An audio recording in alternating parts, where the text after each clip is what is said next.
when one of the top public high school athletic programs in the state of New Jersey uses the #1 live stream in the nation. Flip to Carson. He went the 90 yards on the kickoff return. He's trying to finish it off with a touchdown, and he does! Define Carson! Ball court. Passed on over to Capstraw. Capstraw will drive in past two players, and she's able to load up and score. That is the 1,000-point club type of play right there. You can't ask for better than that one. Pass across. Stick down by Murphy. Send a shot and deflected. They score! 2 now. We're at the 2:30 marker left in the game. Immaculate go quickly, but it has just costed them a good play there to stay on the West Orange side. Diving in quickly is Capstraw, and she herself is leading West Orange to a comeback. 5. Short shot on goal. On post. West Orange gets the goal, and they win. They take down the #2 ranked Seton Hall Pirates. What a thrilling game. So a free kick for West Orange.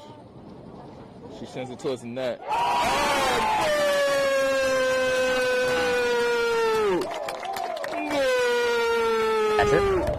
But we don't score the game, we just call and record it. As the pitch from Bove with nobody on base, swung on and missed, struck him out. Rosu now trying to get on the offensive side of things. Can he? Ooh, and he's able to work himself into a pin position. Can he earn the pin? He's got all 5 back points easily secured, and he pins him. So the first Rosu with the pinfall victory. West Orange with a 5-0 win over Newark Central. I'm here with West Orange head coach Doug Nevins. All right, West Orange with a 6-1 win over Columbia. I'm here with 3 stars of the game: Emma Mitchell, Kaya Schultz, Gianna Festino.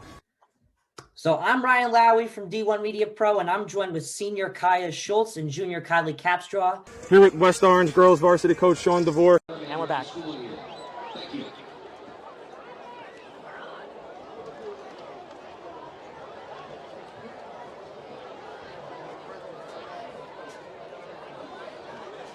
And now, let's welcome onto the field, your West Orange Mountaineers.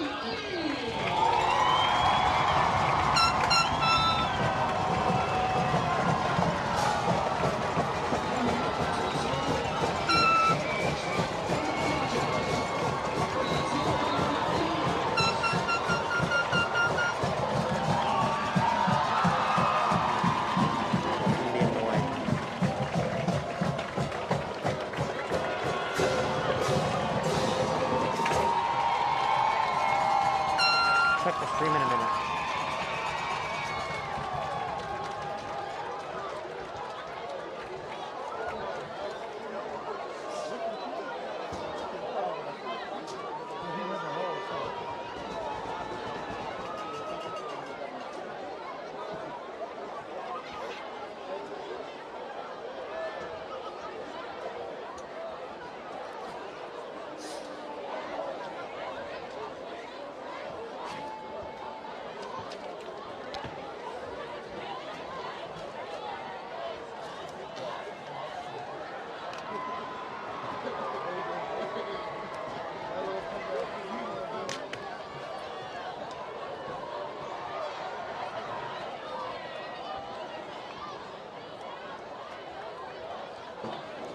Good evening on the campus of West Orange High School in West Orange, Essex County, New Jersey. Today we will have a production of the 2022 Orange Bowl here in New Jersey between the East Orange Campus High School Jaguars and the West Orange High School Mountaineers for the second straight time, played here at Suriano Field in West Orange, Essex County, New Jersey. The Mountaineers have just taken the field on your screen, and we are now welcoming in the East Orange Campus Jaguars. The neighboring city just east of here. Ryan Lowy, joined with Jacob Lauren and Jordan Cooper here on the D1 Media page on the NFHS Network. Jaguars have just been announced to take the field. Football coming up here on this excellent homecoming evening, which just concluded and can now be seen on demand on the D1 Media Pro page on the NFHS Network. Once again, West Orange has taken the field, and East Orange have just been announced by the PA announcer, Mr. Timothy Blunken. Here they come.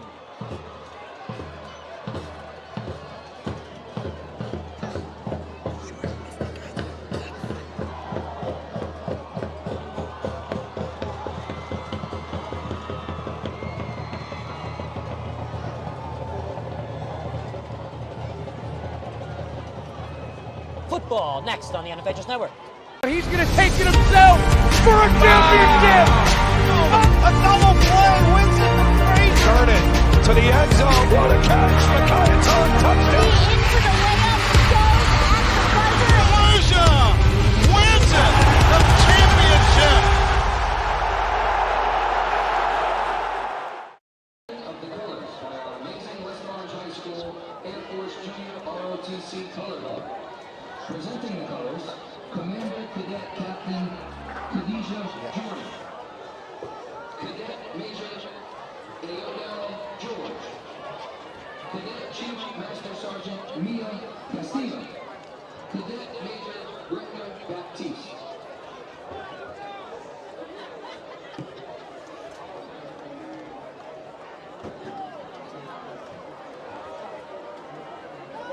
Oh, he's...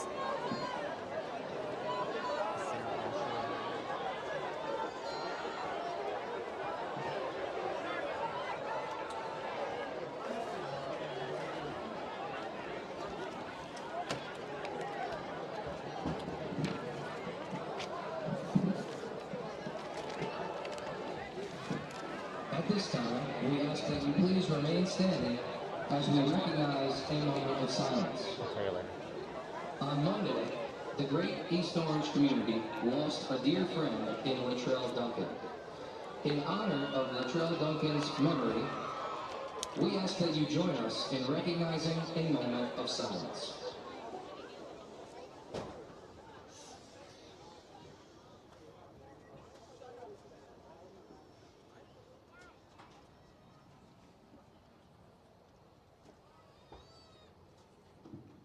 Thank you.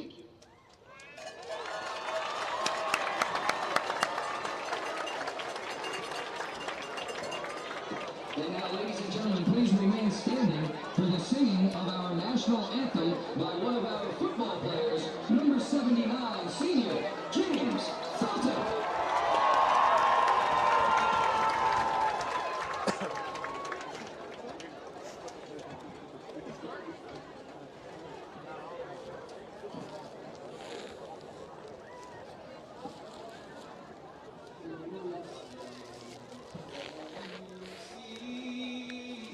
By the dawn's light, what so proudly we hailed at the twilight's last moon, whose broad stripes and bright stars through the perilous fight for the ramparts we watched were so gallantly stood, and the rocket's red glare, the bombs bursting in air, gave proof through the night that our flag was still there. Oh, say does that star-spangled banner yet wave for the land of the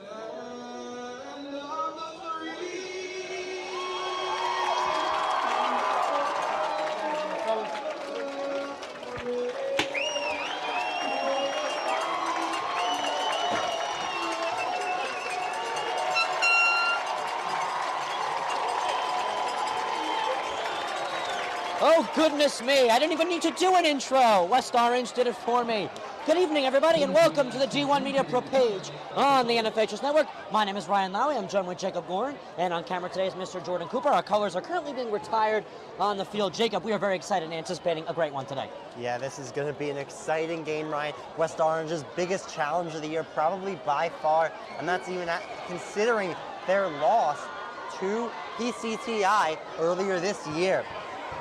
But they do have a weapon that's driven them to much of their 4 wins this year, Sabor Kareem, who, as we heard earlier on the homecoming broadcast, Ryan, 27 Division I offers. And with that being said, Jacob, I think it is now time to bring in our keys of the game. presented to you by me and Jacob. So first, let's talk about East Orange campus. Work the 2-game win streak momentum. The team had a slow start to the season as their captains are now taking the field. And with that being said, Jacob, they've won 2 straight. Yes. It's been against weaker teams, but they had a really tough start to the schedule. Went 0-3, a chance now to get back to 500 against another strong team, though, a public school team in West Orange. And I said they need to utilize their safeties because we got to keep an eye out for high-flying Sabor Kareem. That's also a key for West Orange. East Orange needs to keep an eye on one of West Orange's keys to the game, and that's the threat of Sabor Kareem. Sabor Kareem, not just on offense, but he is a 3-star cornerback, according to 247sports.com. That's the reason he's gotten 27 offers, is his defense. So even take his offensive capabilities out of the picture, he's an excellent defender as well. Really just fantastic on both sides of the field. So with that being said, we're anticipating a great football game here today on the T1 Media page on the NFHSNetwork. That's right, my name is Ryan Lowy. I am joined with Jacob Warren, and on camera today is Mr. Jordan Cooper. Today's game is brought to you by Michael C. Rusinella and NJ Orthopedics in Clifton and Tavares Insurance. It is time, says Ric Flair, and says us, here on the D1 Media Pro page on the NFHSNetwork. The officials are on the field. Both teams have put their special teams in a huddle. Oh, we are anticipating a great one today. East Orange coming to this one on a 2-game winning streak, 2-3. On the other side, West Orange, only 1 loss. It was a reasonable loss. Otherwise, 4 big wins, including coming off of a victory as well. They will receive and kick in the second half, and East Orange is going to get their defense tested after this kick ahead. You want to know something that happened during that loss, though, Ryan? An excellent Sabor Kareem touchdown. A lot happened for Sabor Kareem last game. A trio of touchdowns. That was, I believe, a week after he was named Player of the Week, too, I believe, right? So Gerard Hughes to kick it away for the Jaguars. Ian Gaynor and Rael Hunter. The dual threat to receive, standing at the 15-yard line. Jordan Cooper on camera. Ryan Lowy, Jacob Bourne, we're ready here on the D1 Media page on the NFHSNetwork. The officials are in position. They're ready. East Orange is ready for the Orange Bowl. They're set to kick off. West Orange, the dual threat to receive. And with everybody ready to go, and the whistle coming in, let's play football here at Suriano Stadium. And so the kickoff is up and away, and it will be returned by number 9, Rael Hunter. Hunter cuts in. Look at him pick up space. He's all the way down to the 44. His own 44, that is. Flags are coming in everywhere, Ryan. Illegal block on back, possibly. That would be my thought. Well, that was a quick run. Caught it with speed. Hunter and Gaynor fought for who's going to return it. The decision was made, and then the rush was for about 15, 20 yards. We're waiting on what the first flag of the game is, coming off of the first play. And then we will quickly introduce the West Orange Mountaineer offense, spearheaded by Darnell Grant, the head coach and offensive coordinator. And, of course, the dangerous returning Amir Stewart for his second game of the season, coming off of a tough injury versus Paramus Catholic. And illegal block in the back on the receiving team is the first call. And an illegal hands to the face mask on the kicking team. These are going to be offsetting penalties, as you interrupted me with, Jacob. Sorry. So let's get this West Orange offense introduced, Jacob. Let's talk about Amir Stewart's second game, first game at the helm. As last game, Quran Ali started. Amir Stewart, it was a long trek back for him after getting injured in an exhibition game prior to the year. Came back last week, and he really impressed Ryan. He was 13 for 18, 212 yards, and 3 touchdowns off the Sabor Kareem. You can tell they have chemistry. So these offsetting penalties will re-kick for East Orange campus. Means we're not quite ready to go yet, but 7 seconds spilled off the clock here at West Orange High School. We're not displaying the clock today, but we will let you know throughout the game's duration roughly how much time is left per the 4 quarters on tap today.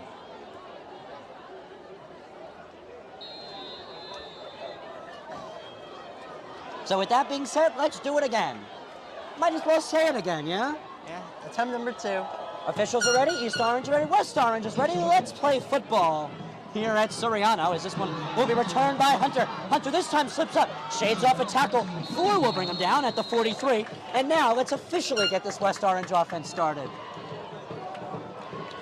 A little twist to get us going, Jacob. Ryan, we've already talked about Amir Stewart. We already talked about Sabor Kareem. Let's talk about the power man, Ja'Kai Williams, who is in the lead backs thus far this season for the Mountaineers. 400 rushing yards, 5 touchdowns on 67 touches. Impressive stuff. Very. Stewart starting his first game of the season, and look at that, he's already got a free 5 yards. We're halfway there. A jumpy Jaguar squad. They called themselves Sharks last year. They might have bid a little too early.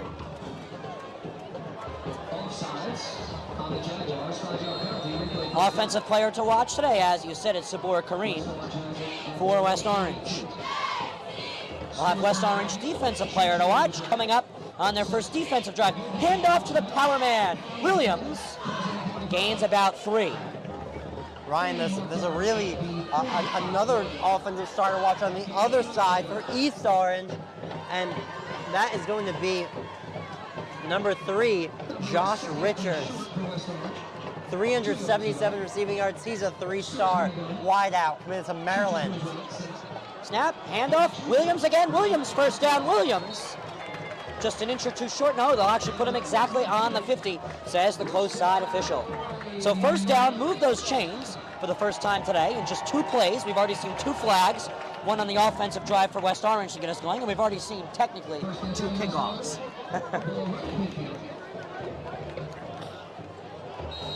And immediately we have whistles in.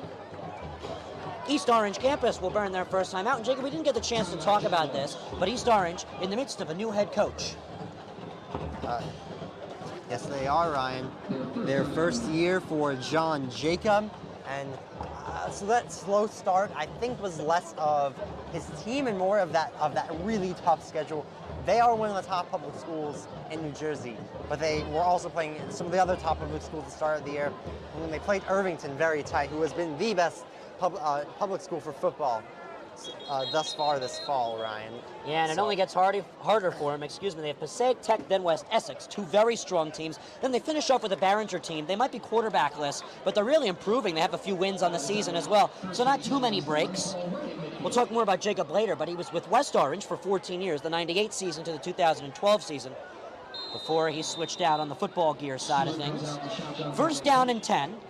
West Orange, the full arsenal of timeouts. East Orange just burned their first one quite early. And with this snap coming in, we'll be about a minute through. And yet another handoff. Williams has done all 3. A trio of handoffs and a gain of 5 so far to get us started. Keep on chugging, Ryan. You don't need to get downfield on big plays. Keep chipping your way forward. Eventually you'll get into the end zone. Hopefully, that's the goal.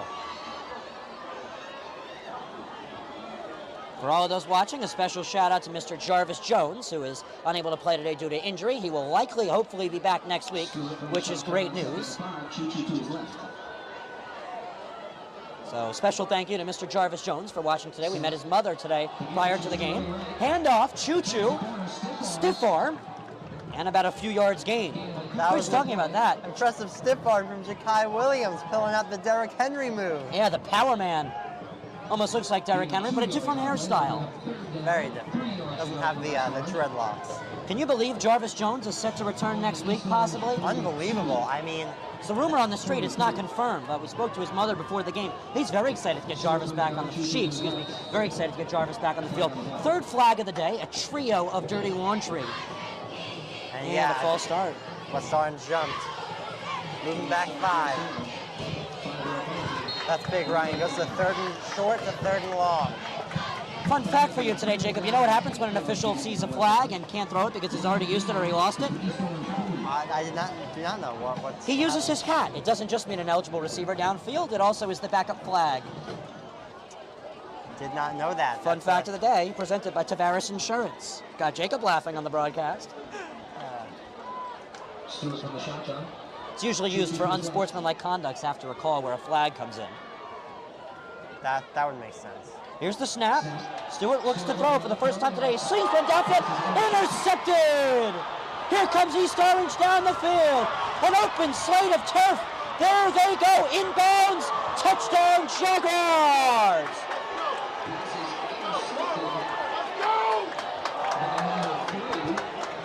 Ryan, guess who it is? The Maryland commit, Joshua Richards gets us started, folks. He is the Sabor Kareem on the other side, Ryan. Excellent on defense, excellent on offense. 3-star wide receiver commits to Maryland. He can pick 6 at you too. Are you sure he's still 3-star? That play against a team like West Orange? Give him 2 more. Wow. What a play. He stayed on the turf too. No track running for him. He stayed in play. Excellent pick. Blockers the whole way, and he took it to the house. That's what I call football you want to pay to watch. That's why I have Red Zone. Speaking of the NFL, last night's game, Broncos-Colts, that was an embarrassment to the sport of football, Ryan. Really just... Well, this isn't. This is definitely not. Football, yeah. But last night was tough to watch, Ryan.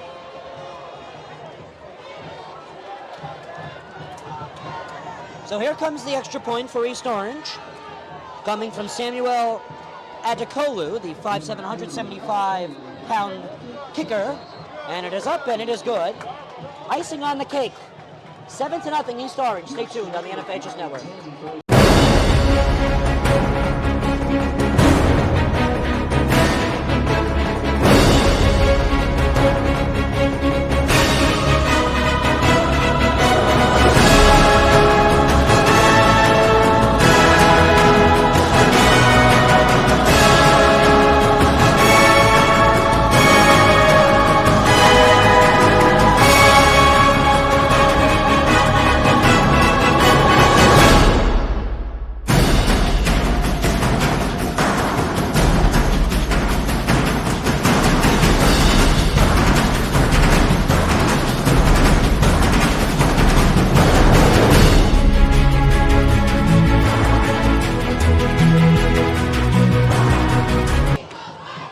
Kickoff of the day coming, as that first touchdown of the game was offenseless for East Orange. Who else but the Maryland commit Joshua Richards, 6'3", 175 pounds. The lifeblood of East Orange football, offensively and defensively. And the kick is up and away. Returned by Hunter. Hunter swallowed down at the 32. No mercy delivered. Wow, what a tackle. I thought there might be a flag coming in there, Ryan. Looked like it might have been a face mask, but no flags on the field. That was what I call smash mouth tackling. Wow. Smash mouth like the band. Exactly. Okay, now you're an all-star. Wow, what a tackle. Was that an all-star tackle, Ryan? It was close enough, to put it plainly. So here comes West Orange back on the field. Stewart 0 for 1 on the day, the interception. He will throw, he's now 1 for 2. This pass is caught. And West Orange will get back to the line of scrimmage. Matthew Barino on the reception. Now, Jacob, the Mountaineers, regardless of the interception, have one solid thing going for them all the time. That's their run game. Rael Hunter does a very good job assisting the power man when he can't power through and needs a break. As well as Adonis White has done a great job this year as well. We saw White a little bit last year running a 2 versus East Orange. Yes. Catch last year's Orange Bowl. On the on-demand function of the D1 Media Pro page on the NFHS Network, right? We work really well, Jacob. We're like hand in glove. Yeah. 7-0, icing on the cake from the extra point off the pick 6 to make it 7-0. East Orange Campus High School here at Suriano Stadium in West Orange. Muff snap. Stewart will try and work close side this time. Incomplete to Hunter. Rael Hunter tried to dive for it, let it bounce in front of him. B.J. Covington on the defensive side of things, rushing. Pass was deflected there, Ryan. Great job by, I believe that was the big man, number 55 for East Orange, Elijah Pullins, who deflected that. So here we go, 3rd down and 10. Ryan's Pullins is 6'2", 290.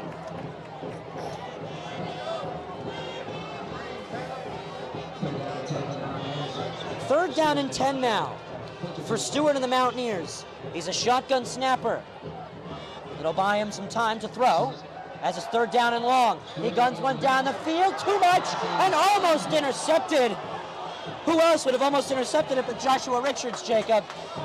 It looked like he put it right into Richards' breadbasket, but just bobbled on the wonky spiral and dropped by Richards. Yeah, that pass. Great for West Orange. That pass way too far for Barino. Barino was going 60 down the Parkway, 80 miles per hour down the Parkway. Was that pass, Jacob?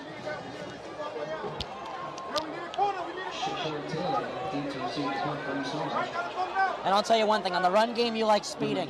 When you're throwing, you just want that perfect pass. Dead on the speed limit, you know?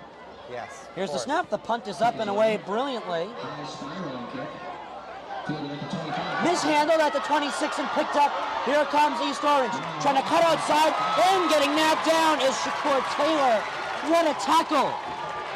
And now we'll bring out the West Orange defense. Tackle credit to Jensen Touze. Ryan Touze coming in with the blow.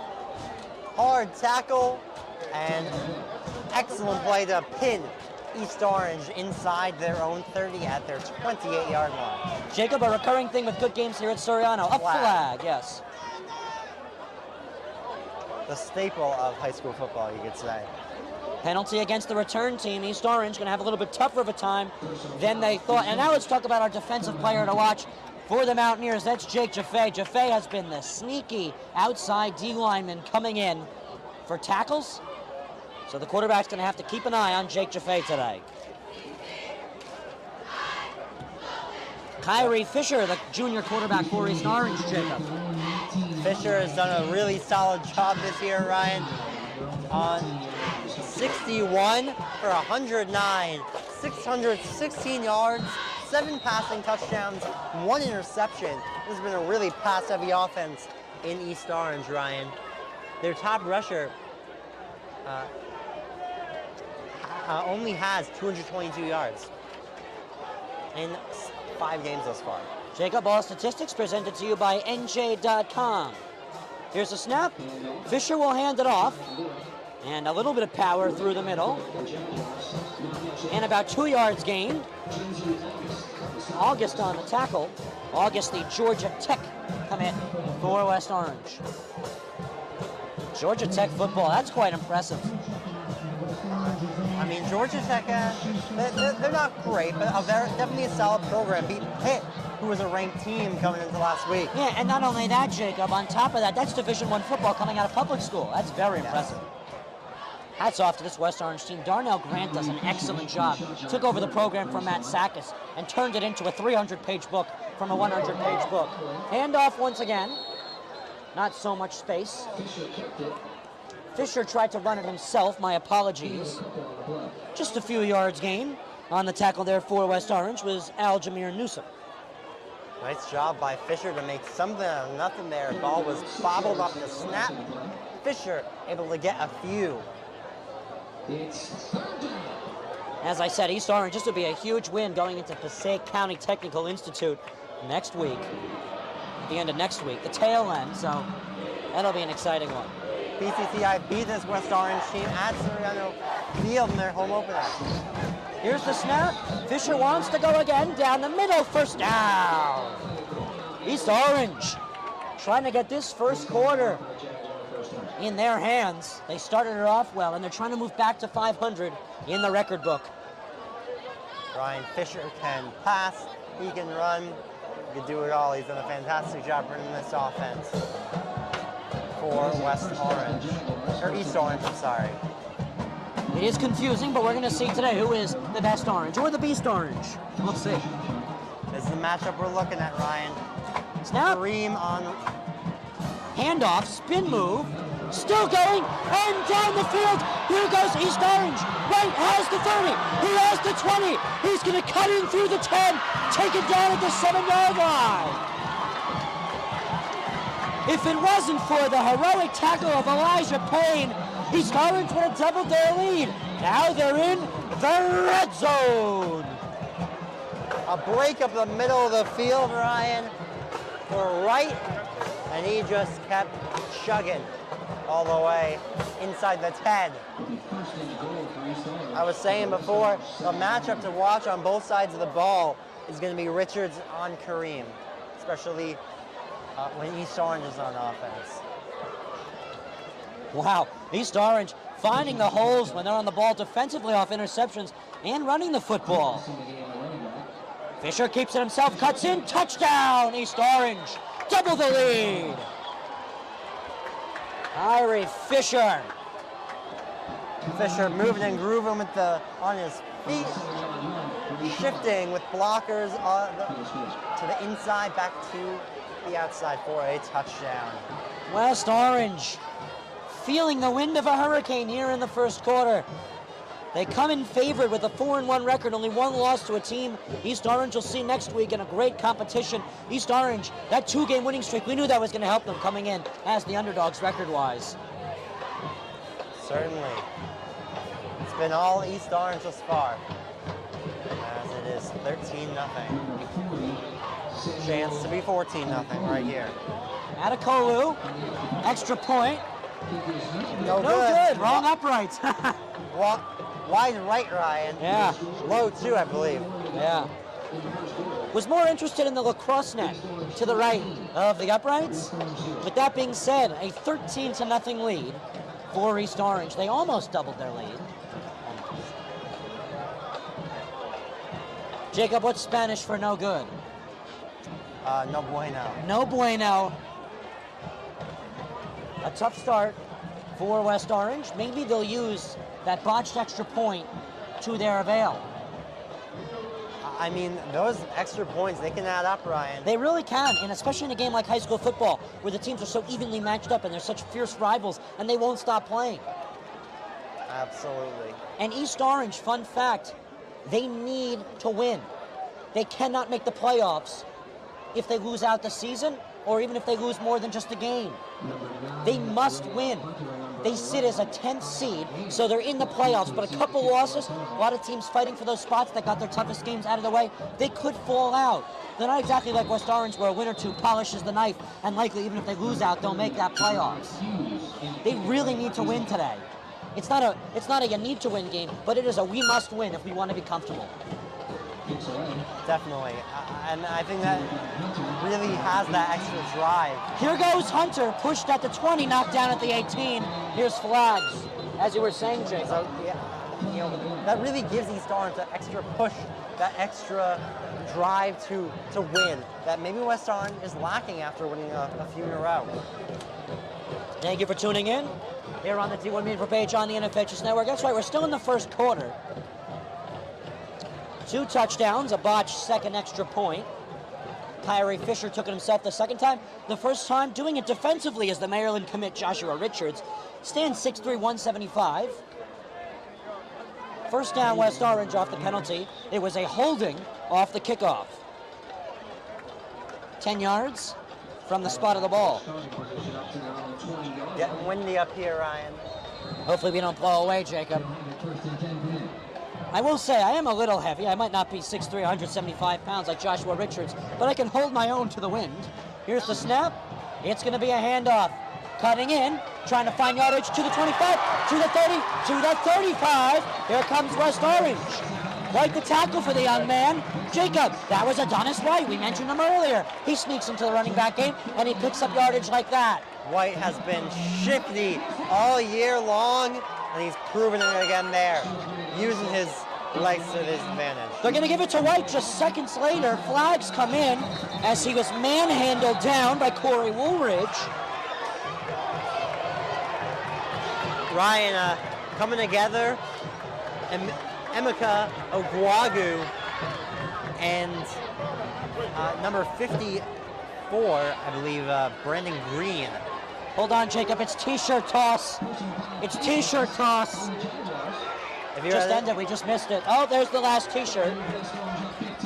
So West Orange moves up 15 yards on the personal foul. Jacob, hold on to your change. It's going to blow away. It just got really windy. Ryan, if we were at a Devils game, we would hear the t-shirt time song. Handoff, White, a trio. Here goes White. Meets a tackler at the 34 of East Orange. Attacking territory for Whoa. Whoa, here we go.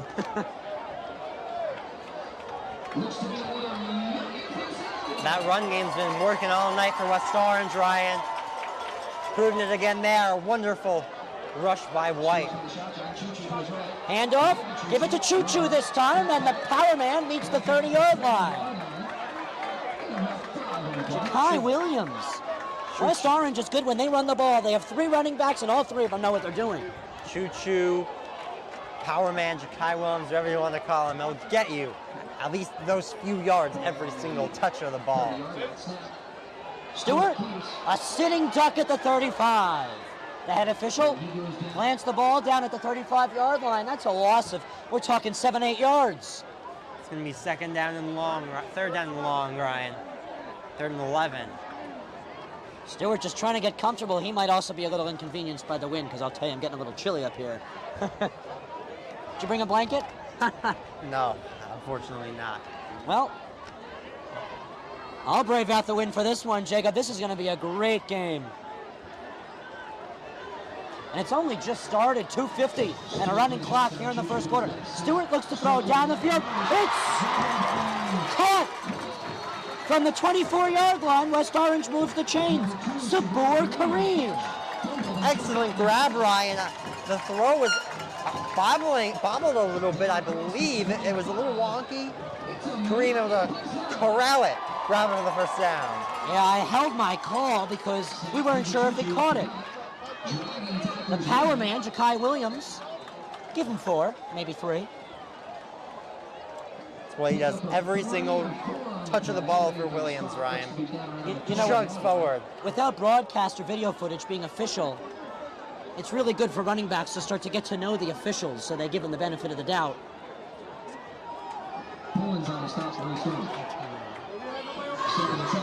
Here's the snap. It's a throw. Stewart throws far side. It's caught for a gain of a few.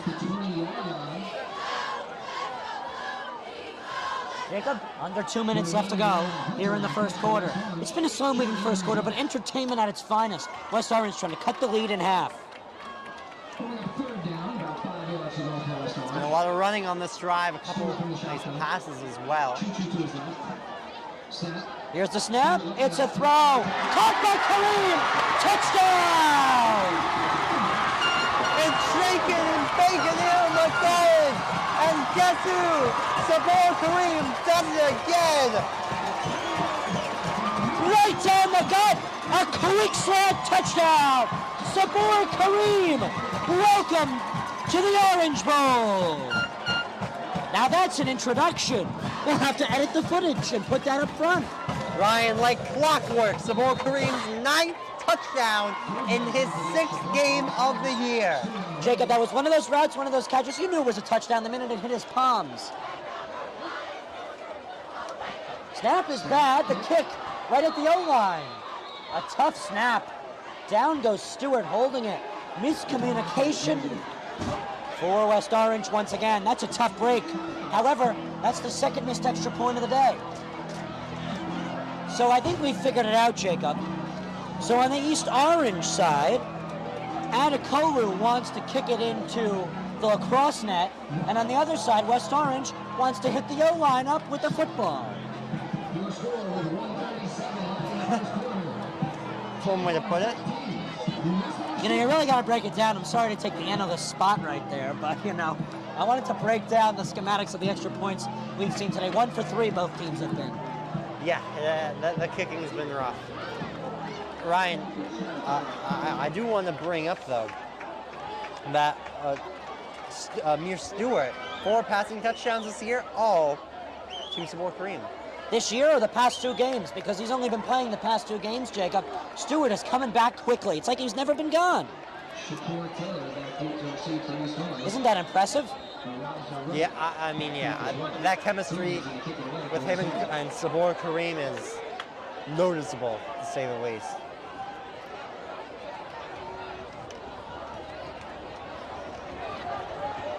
Reminder to tune in tomorrow on the NFHS Network on the public school front. Milburn hosts Barringer Academy of Steam. Line drive kick out of the hands of Gilliard, but picked up. Here comes East Orange. Taylor down the line. Taylor to the 40. Taylor to the 45. Taylor to the 47. Untackleable Taylor. Taylor had blockers up the right side. Looked like he could have gone all the way, but cutting in to make the tackle. I believe that was number 7, Elijah Peen.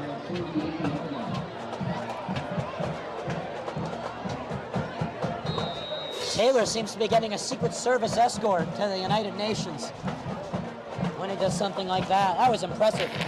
Ball placed on the 48, as a matter of fact. Benefit of the doubt gets East Orange. My apologies for being off by just a yard. Here's the snap. Kyrie hands it off. Close side from the 45. Oh, what a tackle! Shut him down! Sabur Kareem. He does it all, Ryan. He can play coverage. He can play off the side on the rush. And he can play as one of the best receivers in all of New Jersey Public School. The battle of Richards versus Kareem. Kareem, Division I bound. Richards, Maryland Division I bound. Both teams have their firepower ready. I love how they schedule this game so late in the season because both teams are ready to go. This is the best football we're probably going to see. This is week 5, week 6. We're starting to separate those playoff teams from the non-playoff teams. We're starting to create the seeds. Still more football ahead, which everyone loves, and a great playoff tournament that we're ready for just a month from today.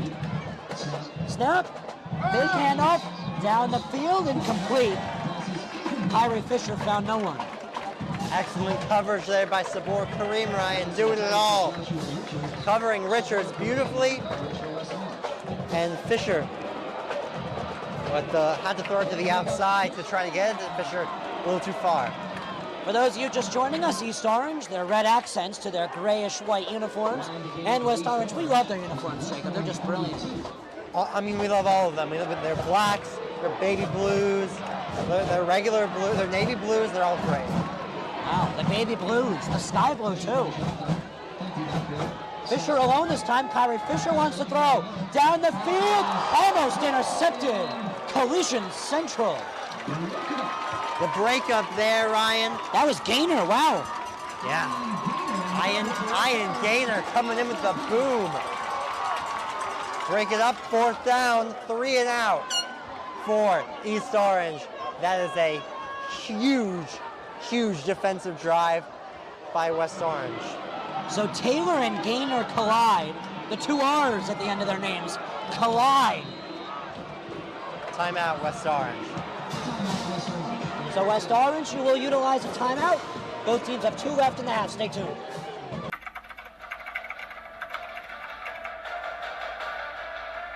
They score!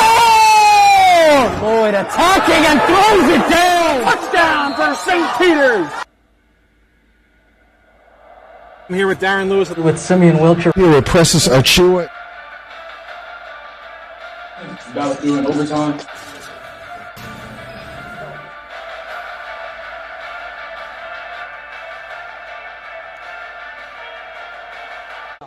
Well, we're just talking about daylight football here behind the scenes on the D1 Maple page on the NFHS Network. That's why me and Jacob would like to remind you, or Jacob and I for proper English, we got a date tomorrow at the CAC across town. Seton Hall Pirates, Paramus Catholic at the CAC tomorrow, 1 p.m. Be there. Join us on the NFHS Network. Not much said towards what has recently happened towards Paramus Catholic, but for Seton Hall Prep, they're coming off of a big road win, shutting down Red Bank Catholic for an 8 p.m. first Friday night lights of their season. They're home this weekend, and we'll see what they do against a Paladins conference foe of the NJ Super Football Conference. East Orange and West Orange also out of the conference, as East Orange will punt away. Can't tell if that's Hunter or Gaynor returning.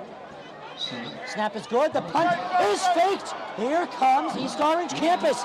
Cutting in is right. And right is short and stuffed. First down Mountaineers at their own 48. I don't know what they were doing there. I don't know if I think it was the Wright rushing saw, pressure. I don't know if Wright saw the pocket collapsing and thought, I'm not going to get this punt off, I got to run. But a great field position and a great chance. 14 seconds to go in quarter number 1 for Mountaineers. Barino had Wright's left side, so Wright figured if I can cut right around Barino, I can open up the field, maybe run it. Ran into a very strong safety core. Handoff, Hunter with not too much. Maybe give him a yard.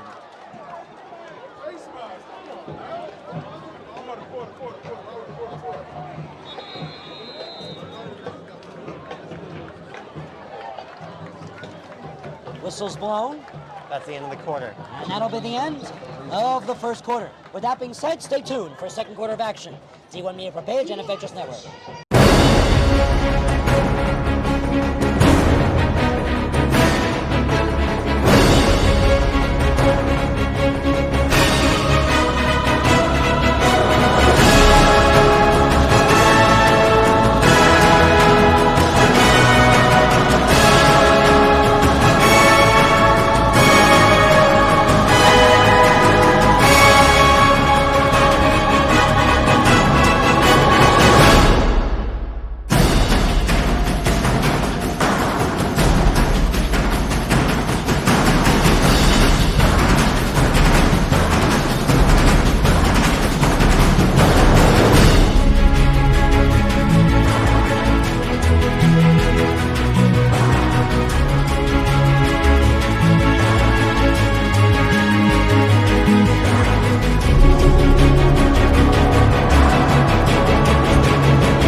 Well, here we are with the second quarter of action on the D1 Media Pro page on the NFHSNetwork. Stewart rolls out. Stewart down the field. It's caught.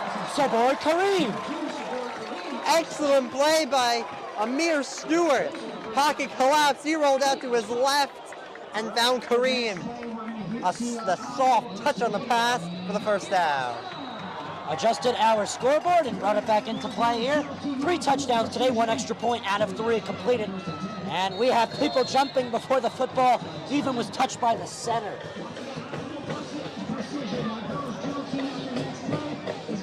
And this call is on the offense. Pushing back 5. Ryan starting in just a few minutes. Not here, but all the way in Flushing, Queens, New York. The Mets are playing their first playoff game since 2016. I must admit I'm a pinstripe guy. Enjoying the bye week, can just focus on high school football. Let's go Yankees. Stewart, handoff. Nowhere to go. Swallowed up by a trio of campus football players.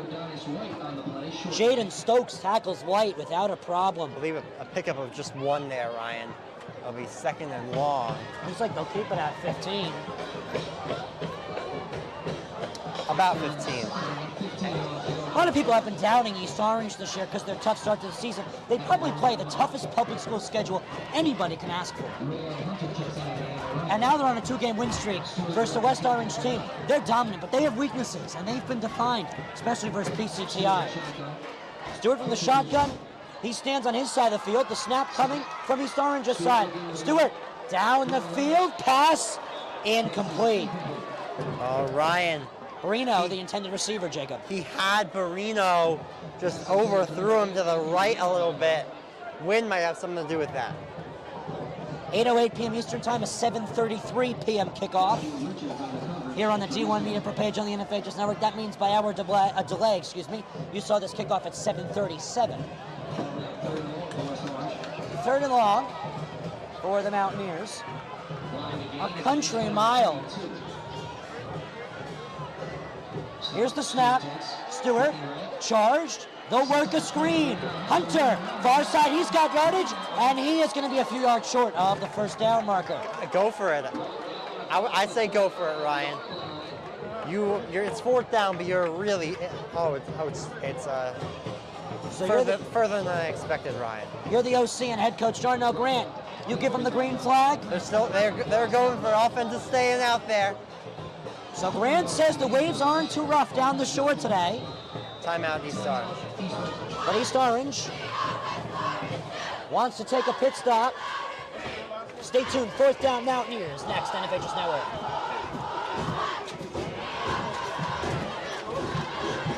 Station ID. We'll be right back. He's going to take it himself for a championship. A double play wins it from Frazier. Turn it to the end zone. What a catch. McKay, touchdown. Into the layup goes at the buzzer. Wins it. The championship. That was right. Welcome back to the D1 Media page on the NFHS Network. Colt Sandwich Photography's in town. Now that's how you know this is a good game. The best photographer in the nation is in town.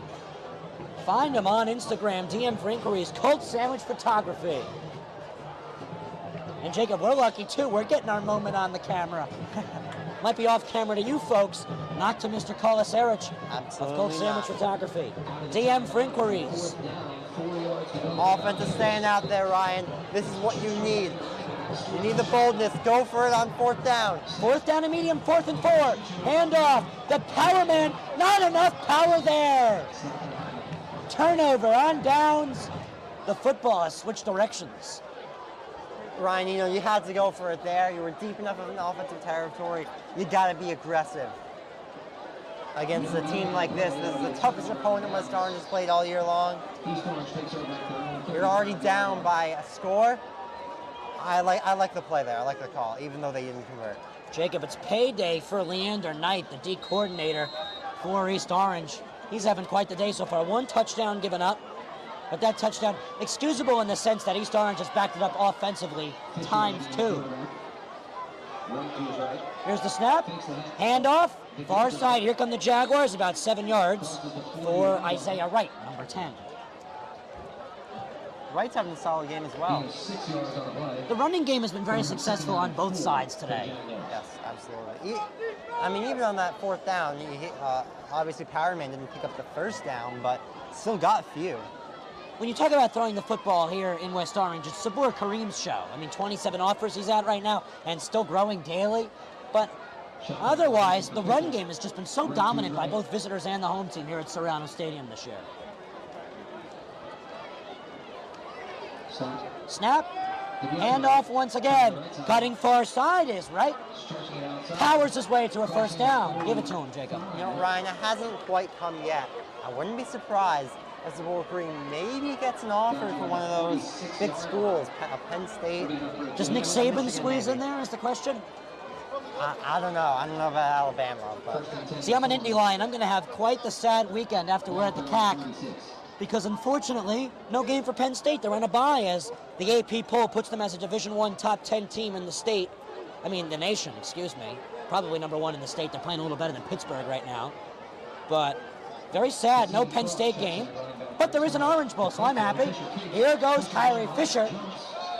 Jumps. I think he might have got it. he did, 100%. Move the chains. So what do you think? Who's going to win college football this year? Who's our FBS champion? I mean, you got to look at the usuals. Michigan's great. Alabama, Ohio State, Georgia, of course, who won last year. I don't think we're going to see Cincinnati make it into the college football playoffs this year. Maybe when they expand it to 12 teams. Fisher wants to do it again. Fisher, about a yard short of the 1st down. Give him 8, maybe 9. We're going back to our conversation. Whistles come in. One team that's really surprised me this year in college football and is ranked right now is Syracuse. Yeah. Syracuse doing very well this year. And I mean, there have been some really solid teams, some really surprising teams. One team that's surprising. Let me go first. NC State. Yes, absolutely. Fierce competition versus Clemson. Clemson's having a great year too. Clemson, a bounce back year. Trevor Lawrence, obviously, drafted. They had a down year last year, picking them back up, right back up to pace this year. West Orange almost reminds me of the college football atmosphere. They sell out every game. The whole town rallies behind them. not quite as big of a crowd as college football. Maybe not. I mean, excluding the Cortica Jug. A few D3 schools. Excluding the Cortica Jug. Actually, the Cortica Jug this year being played at Yankee Stadium. That'll be exciting. And it's broadcasted on the Yes Network for all to see. So instead of watching D1 football that weekend, I'll be watching D3. Big Ithaca football fan at the D3 level, folks. Dad went to Ithaca. He did. My father did go to Ithaca. I'm an aspiring Ithaca Bomber student myself. 2nd and 1. The Golden Yard. Handoff. Pushing for it.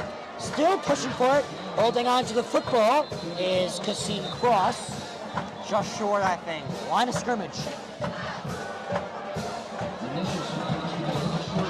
We'll put him on the 35. 3rd down and 1. Now let's go down a level. Let's talk high school football.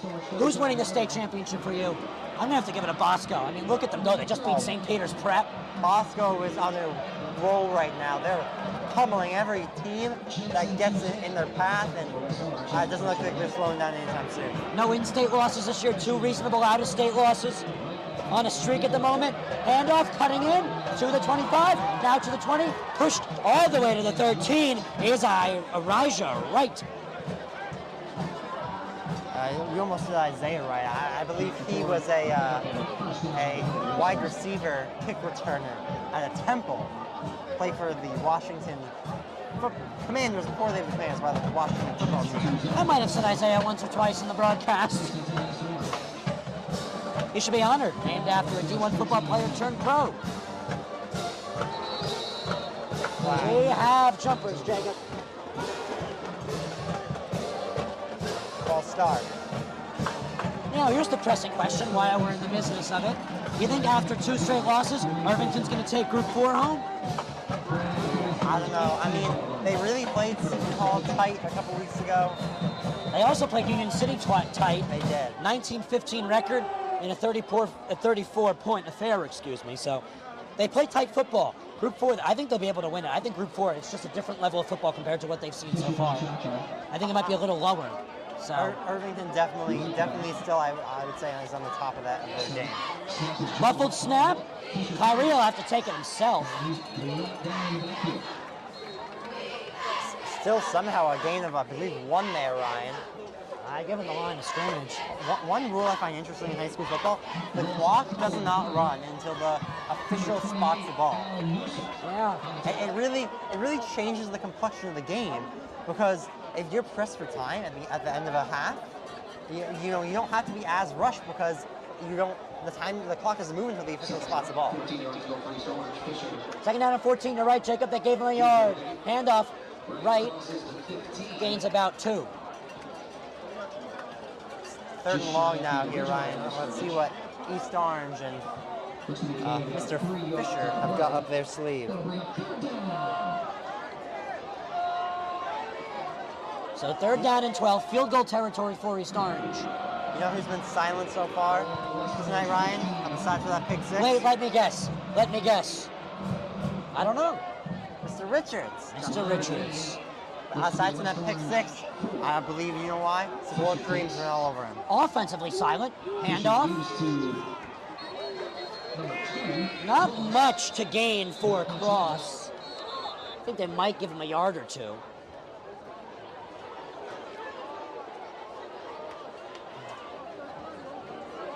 Gain of about a yard on the play. Nonetheless, 4th and long. And let's see it. It looks like the offense is staying out there. They'll say 4th and a dime. 4th and 10. Yeah, keep the offense out there. East Orange, it's actually been quite the threat. And don't forget, Joshua Richards exists, folks. He's dangerous. Wouldn't be surprised if they take a shot at the end zone here. He's not a myth, he's real. And Maryland's very excited to take him from East Orange. Kyrie Fisher, he'll take it himself. Well short, Mountaineer football. So the Mountaineers drive down, they go for it on 4th down, they cannot convert, and then East Orange drives down, they try to go for it on 4th down, and they cannot convert. Summed it up perfectly.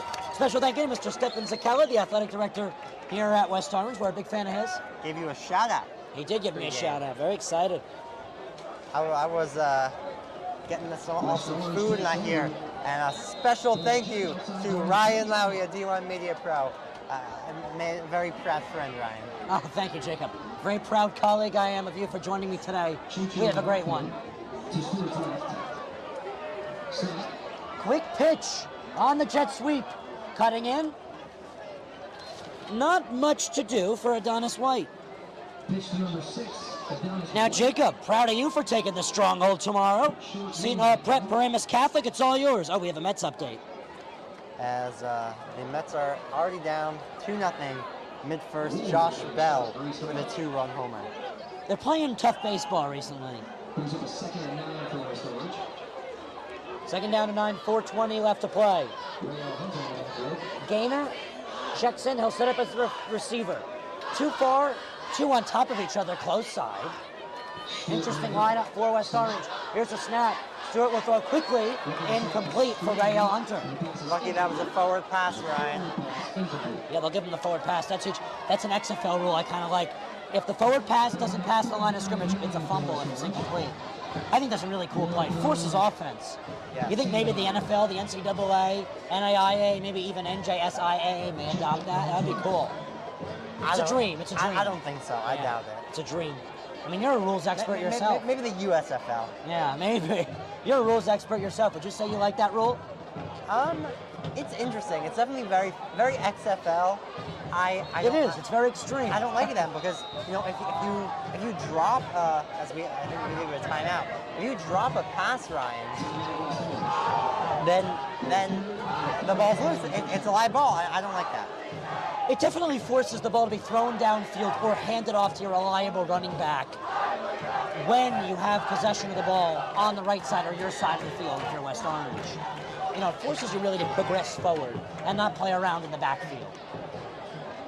And it probably makes it a higher scoring game because that could have been picked up for a touchdown there, that pass. That was incomplete to Hunter.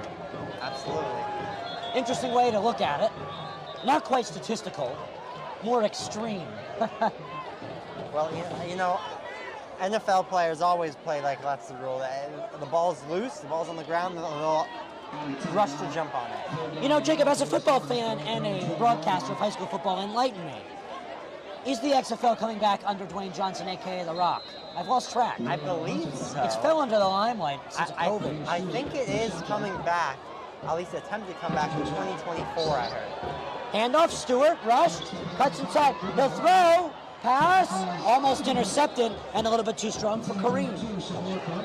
You know, a lot of top quarterbacks in the league, they say, when they are under pressure, when they don't know where to throw, chuck it up. Your best receiver is going to be down there somewhere. And that is exactly what Amir Stewart's thought process there was, throwing it up to support Kareem in double coverage. And that is dangerous. That is very dangerous because we saw Brandon Kenny almost cost the Lancers a playoff spot last year against Montclair in overtime. Chucked it down the field instead of out. Could have had the third down, instead interception. Montclair takes over with the football. AK an overtime victory. Receiver is Taylor. He lets it bounce in front of him. He'll let it roll. A neutral roll takes a small West Orange roll. Jacob, what's the offense going to look at right here? Because they'll have it at their own 46. You know, East Orange, hard offense to start things off. We'll have to see what they got here. Ever since they went up 13-0, it's been very cold out there for them on offense. It has been. And West Orange, they've developed a little bit of momentum. Lost a couple timeouts that they had to use. Still down by that touchdown that they chased after the first couple plays of the game resulted in a defensive interception by the Maryland commit. Richards brought it the other way. East Orange got us started here in the Orange Bowl. A second touchdown from the quarterback Kyrie Fisher rushing it. Extra point, no good. The extra point was no good to West Orange's first touchdown by Sabor Kareem off the slant pass to the 50. Rolling down is Marija Wright. Second down with 3.5 left to go. Now, Jacob, Tell us a little bit more about tomorrow. Who are you looking forward to seeing on the field for Seton Prep, coming off the Red Bank Catholic win on Friday, about a week ago from tonight? I always love watching Liam Lonergan run. Yes, the junior. He zips the ball around like I haven't seen a high school quarterback in quite some time. You're excited, I'm excited. Alex Weiss on camera, he's excited. Tune in. It's going to be a fun one. D1 Media Pro page. NFHS Network. Like I said, hand in glove. Flags on the field. False start. Offense. 5-yard penalty. Repeat second down.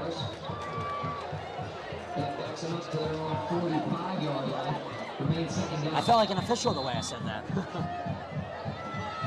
Someone's got to let the viewers know. Someone does, and someone will.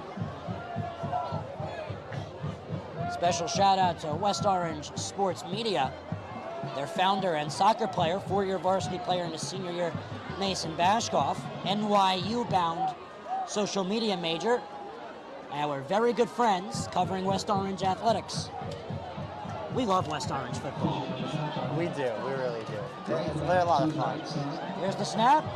Kyrie Fisher, close side, will take it himself to the midfield, cuts in, finds the 44-yard line. First down, just got it. Just barely, but just barely is the first down. 2:20 to go. Move the chains.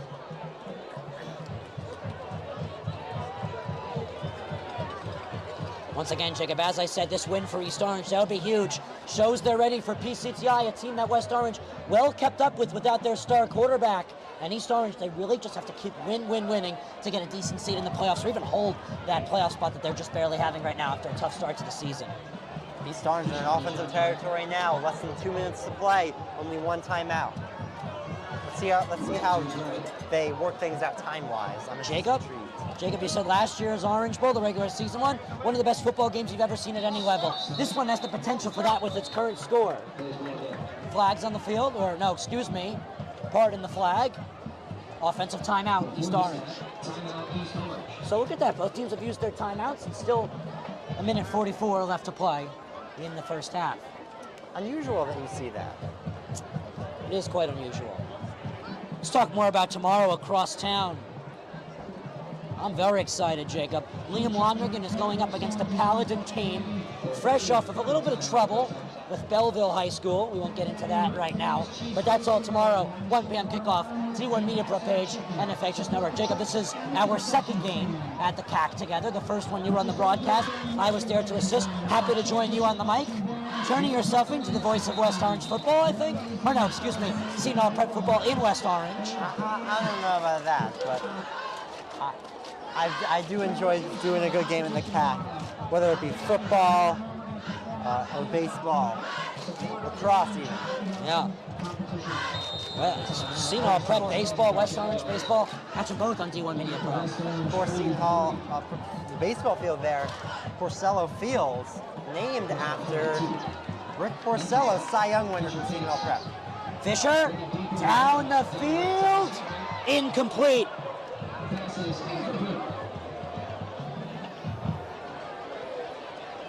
Second and long. Good choice, but just a little bit too far.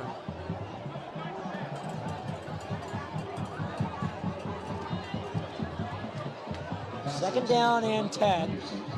97 seconds left to play here in the first half. Ryan Lowy, Jacob Gorin, Jordan Cooper.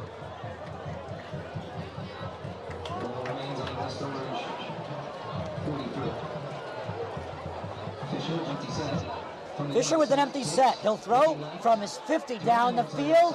Caught. First down. Ball's loose. Ball is loose. Do the Mountaineers have it? Let's see. They have it. Mountaineer football. West Orange takes over. That is huge. A minute 27 to work with. No timeouts. Let's see what West Orange has got in their back pocket. No timeouts, no high school 2-minute warning. Wouldn't have mattered. We're under that anyway. But there is the out-of-bounds option. That's true. That tackle was like a wrestler in the winter. A double leg takedown. A little hard to hold the football when you're lifted above the ground. Yeah. Definitely. Two set up close side, too far for the Mountaineers. 4 receiver setup. And a running back option to the left of Stewart. Takes the snap. Stewart goes down. We hope he's all right. He's fresh off of injury. He gets up just fine. Dirty laundry on the field. False start. Jacob, wash my shirt. Dirty laundry. Well, the wind has disappeared. It's nice, around 58 degrees. Yeah. When the wind calms down and it's this temperature, this type of night, it's a nice night. Yeah, when the wind comes down, it's sweatshirt evening, and the players won't even notice it in action. When the wind's here, it can really change the trajectory of a kicking game in football. We know kicking's important. Kicking is the sneaky link to football. It makes a huge difference. Rael Hunter out there with Stewart. Stewart wants to throw. A nice block by Hunter. Stewart cuts it. Stewart trips down, but he stayed on his feet. Saves some yardage, but it's still a sack. Yeah. It looked like Sabor Kareem was open for a moment there. There's no time to throw for Amir Stewart. 1:05 left to play. The coordinators standing to our left and right, getting ready to head down. And not only that, but our marching Mountaineers are ready to perform for us here on the D1 Media Pro page on the NFHS Network. We'll have that right here, so stay tuned for halftime, and then stay tuned for a very exciting second half. The second quarter might have slowed down. Doesn't mean that the second half won't be thrilling like last year. Stewart quickly rushed, but worked his wide receiver. Hunter shades a tackle. Gets to his own 25. Still behind the original line of scrimmage at the drive off the recovered fumble. 30 seconds. That could do it.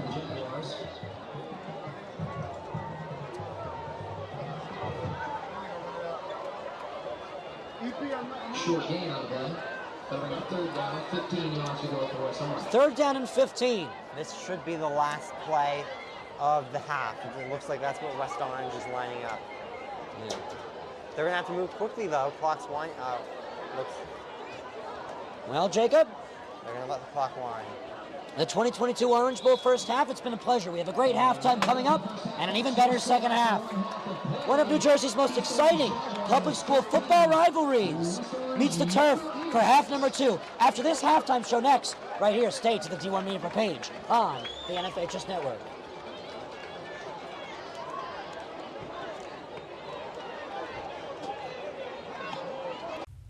When one of the top public high school athletic programs in the state of New Jersey uses the #1 live stream in the nation. Flip to Carson. He went the 90 yards on the kickoff return. He's trying to finish it off with a touchdown, and he does! Jakai Carson. Ball court. Passed on over to Capstraw. Capstraw will drive in past 2 players, and she's able to load up and score. That is the 1,000-point club type of play right there. You can't ask for better than that one.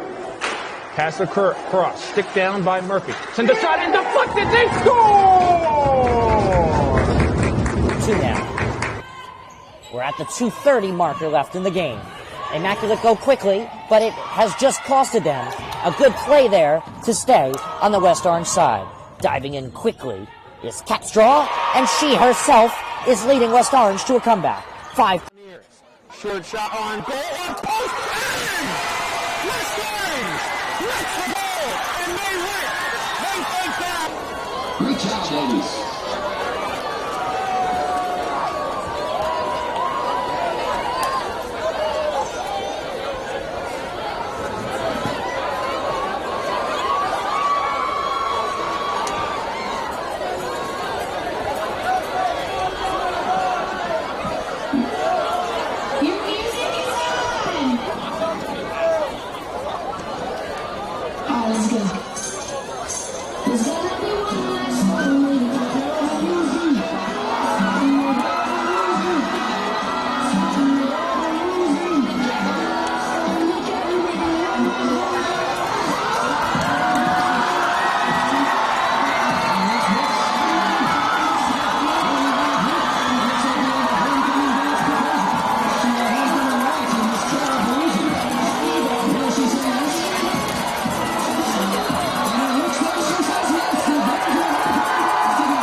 opposers.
Tomorrow, the band will host the 9th annual Marching Band Invitational right here in Suriano Stadium. Please come out and support the band. For more information about the band, please visit Music Booster website at www.wohsmusic.org.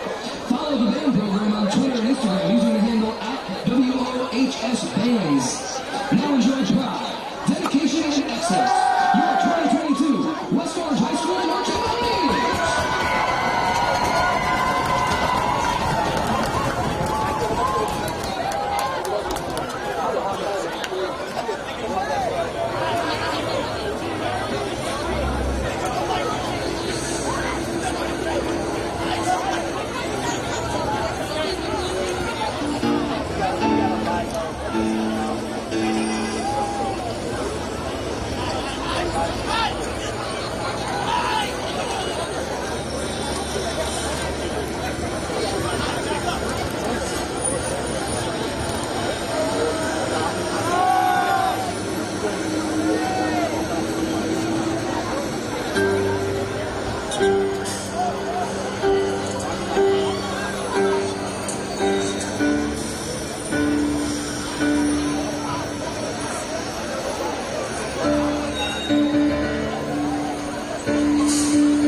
when one of the top public high school athletic programs in the state of New Jersey uses the #1 live stream in the nation. Flip to Carson. He went the 90 yards on the kickoff return. He's trying to finish it off with a touchdown, and he does! Jakai Carson. Ball court. Passed on over to Capstraw. Capstraw will dive in past two players, and she's able to load up and score. That is the 1,000-point club type of play right there. You can't ask for better than that one. Pass across. Stick down by Murphy. Send a shot and deflected. They score! 2 now. We're at the 2:30 marker left in the game. Immaculate go quickly, but it has just costed them a good play there to stay on the West Orange side. Diving in quickly is Capstraw, and she herself is leading West Orange to a comeback. 5. Short shot on goal. Post in! West Orange! That's the goal! And they win!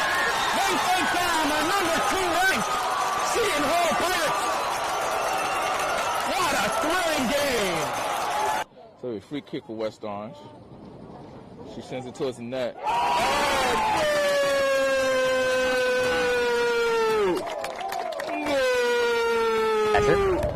But we don't score the game, we just call and record it.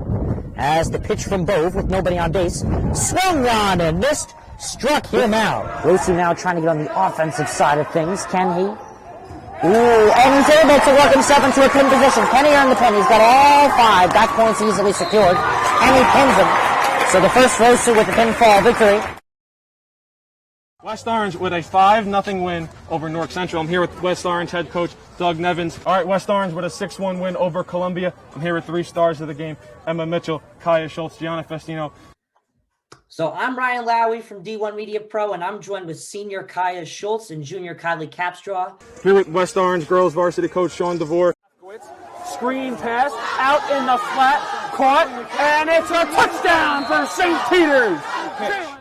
O'Donnell swinging away, puts it over the shortstop's head. That's a base hit. It'll score 1. Faraz on his way home. Throw is not in time. Going quickly, Bullock takes the snap, throws to the far side. Wide open touchdown. In there, called strike 3 looking. Mulcahy strikes out the side. He's perfect through 2. Now up ahead for the Marauders. Here comes Bigwitz. They score! Michael Benkovitz for St. Peter's Pep. Bounced on the ground to short. Faraz Fields flip to O'Donnell 1. Throw on to first in time for a double play. Just look back out there for the Marauders. He takes the snap. Looking over the middle. Has a man. Can he scores? Reels it in. 35. Stick on to the 10. There's 2 on his feet. The 20. There goes. Once again. Hit in the air to deep center field. Sicka moving on the back at the wall. It's gone! Ellis Reed with a 2-run blast. And the Marauders have a 6-0 lead. St. Peter's Prep has the best coverage for its student athletes. Why don't you? It's hard to get to everything we have going on here. I mean, this high school has so much. And now you're offering the ability to watch those events without having to travel there. My dad travels a lot, so he likes to watch the events. Like if I'm playing a volleyball game and he can't make it, he'll watch it and he loves it. I think it was homecoming. It was Friday night, and it was a punt return. And I returned it all the way back for a touchdown. And then, of course, I showed all my family members, and they really liked it. They liked to see what their family members can do. Golden Lions. I think this broadcast is essential because our team is global, and we got people all over the world going to watch the game. So without this, there's no way they can do that. These kids and these players feel loved, they feel important, and by broadcasting it, you have a bigger group that you're reaching that allows them to know those kids.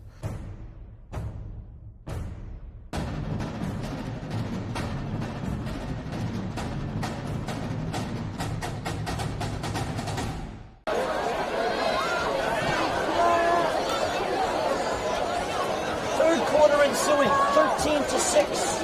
The differentiation in the score, the receiving team against Orange, 2 touchdowns from the intercepting Maryland commit, Joshua Richards, and the quarterback on the sneak, Kyrie Fisher.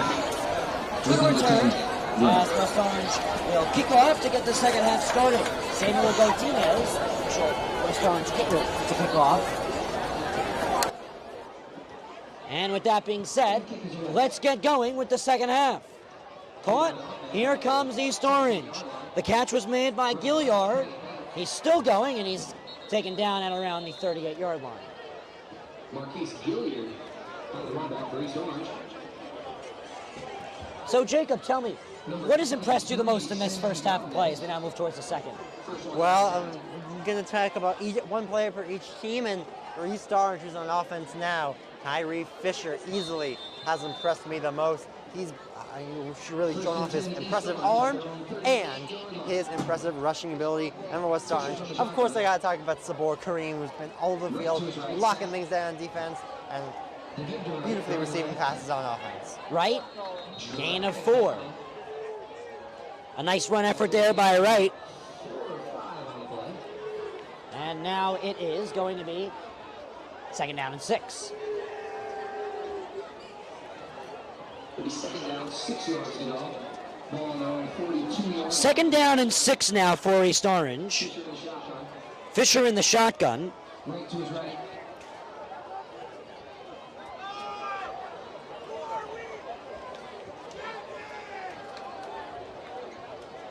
Right now communicating with his coaching staff. 13-6. The score difference in favor of the offense here in the 2022 Orange Bowl. Handoff. Gain of about 4. Just a yard short of the first down.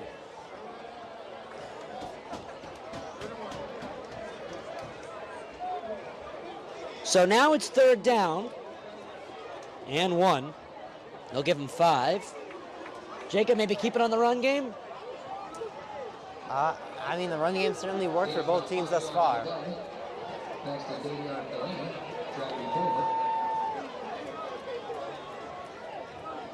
West Orange blitzing, getting by them is Fisher. Fisher to the 40.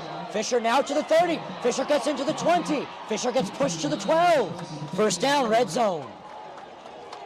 That is what I've been talking about to start off this second half. Ryan Fisher using his legs again.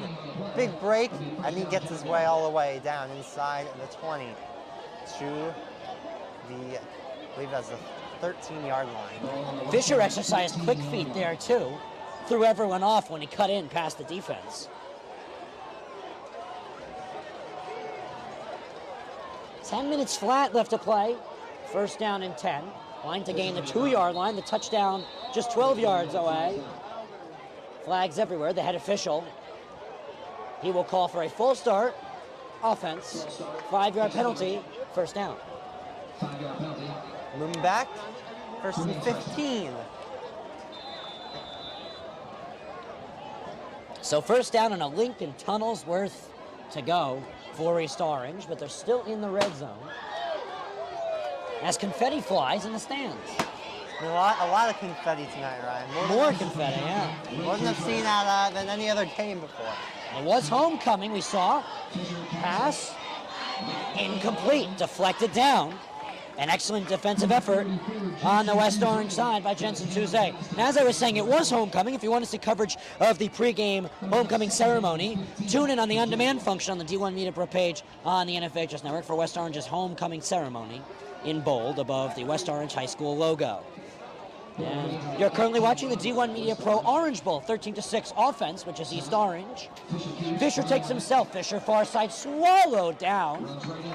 Maybe give him the line of scrimmage. Third and long, Ryan. Yeah, there's one thing, as I said earlier about the Lincoln Tunnel, you can't change lanes. It's a thick white line. Nowhere to go. Though, you know, really, the way this game is shaped out with the situation, the kicking on both teams, it's really a fourth down territory here for East Orange.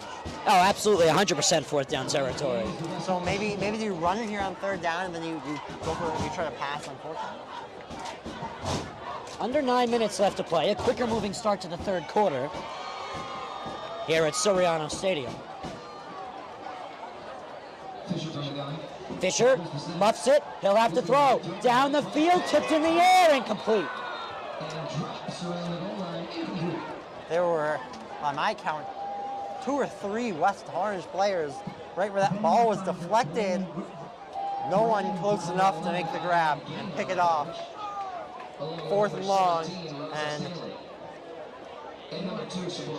yes, they are going to go for it. Fisher will stay out there. So 4th down, and as you said, 4th down territory. Here's Kyrie Fisher utilizing 4th down territory. Here's the snap from outside the red zone. Fisher's rush. Fisher throws. Incomplete. Turnover on downs. Joshua Richards, the intended receiver, nowhere to go. He was open, just underthrown a little bit.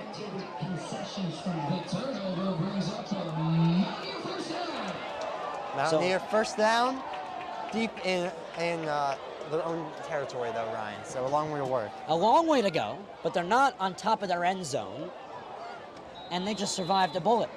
So we'll see what they do with it. Full attendance on the West Orange side. East Orange filled up their section. Look at that. One of the best away attendances I've seen. The next exit off the highway, quite easy for him. Choo-choo. Williams. Shakai Williams rolled out, Ryan. I don't know how many times I've seen him run to the outside. Yeah. Usually a guy that will just chug his way out of the middle. That's why one of his nicknames is Choo-choo. There's a Roman saying, their strength and their speed. Those are the two kind of men. He's more of a strength guy, but he also has speed to him as well. Gains a few, about 4 yards short. To be at about the 23-yard line. Gain of 2 on the play. 3rd down, 3 yards. Week 6 high school football in effect. 8 weeks of football to play this regular season, not 9. Down the field, tipped, incomplete. 4th down and short. Nice job on the deflection there by Nail Johnson. Now decision time for Darnell Grant. What do you say, Jacob? It looks like they're going to send the punt unit out. Maybe a fake? Number 6, Michael Henderson. Well, as I was saying, 8 weeks of high school football this year, not 9. That means a lot of teams exercising their right to play a week 0 game and replace that with a scrimmage. Seeing a few teams do that. Seton Hall Prep did that. Bergen Catholic. A lot of private schools exercised it. Livingston exercised it. Morristown exercised it. Richards to receive the punt. This one is high. Not super far. Takes a bounce. High in the sky at the 43. And it will be covered down at the 42 by number 44, Jensen Touze. East Orange football. Not bad yardage to start with off the turnover. No, but for East Orange, it's really, can they finish it off in the end zone? They've been able to get to the end zone a few times, and they haven't been successful since their first trip there on their first offensive drive of the game. Once again, a reminder, today's broadcast is sponsored by Dr. Michael C. Rusinella at NJ Orthopedics down in Clifton. Give him a call. Michael C. Rusinella of NJ Orthopedics, proud sponsor of the D1 Media Pro page on the NFHS Network. And we're also welcoming Tavares Insurance to the D1 Media Pro family. Always good to have your sponsors. That's right. You know, that's the saying in life, Ryan. It's a handoff right, first down. Inside the 30, he loses the football out of bounds, which means he'll retain it. As I was saying, Ryan, you know, the important things in life. You got shelter, food, water, and sponsors. That's right.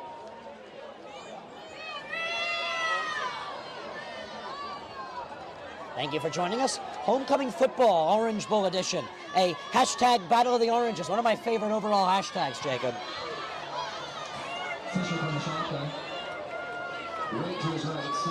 Fisher, handoff, right, swallow down. Christopher Barino. Nowhere to go. Gain of 2. Whistles come in, no flags out, but the clock has been signaled to stop. Barino sharing some words with the official. I believe that's right. No, it looks like Jensen Touze. We have a Mets update. They are currently down 3-0, 2 outs, top of the 3rd. Machado up. Explain the new wild card this year to all of our fans. Well, there's 3 wild card spots. The top 2 seeded. Hold your thought, because Fisher is down. Oh, what a tackle by Raza. Raza Stanley getting his first calling of the night. As you were saying, wild card baseball. There are 3 wild card teams. The top 2 first place teams in each league will get a first round bye out of the wild card. The third division winner will play the third wild card, and then the top 2 wild cards will play each other in each division. 3 best of 3 wild card series. Throw is caught. It's complete to the Maryland commit. First down. That's a Fisher-Richards connection that we were waiting for all night. Finally, I mean, you know, it's really been impressive how much Seton Hall's been able to, Seton Hall, I'm thinking tomorrow morning, how much West Orange has been able to shut down Richards. Well, there's still a whole other quarter and a half of football left to play. It's true. As we pass the 6-minute mark in the third quarter. From the West Orange 16-yard line. Slant pass, just incomplete, in and out of the hands of B.J. Covington, the senior receiver. Elijah Payne on the coverage there, Ryan.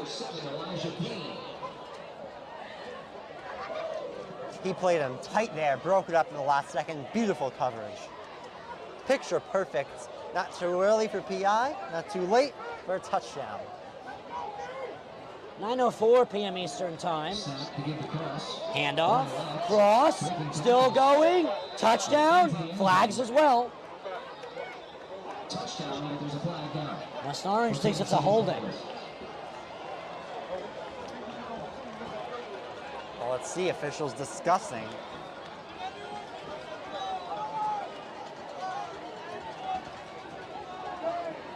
And let's see what that official says. Touchdown! But after the play, face mask on West Orange. Personal foul, face mask, West Orange. That'll be applied on the kick. Penalty will be assessed on the kickoff.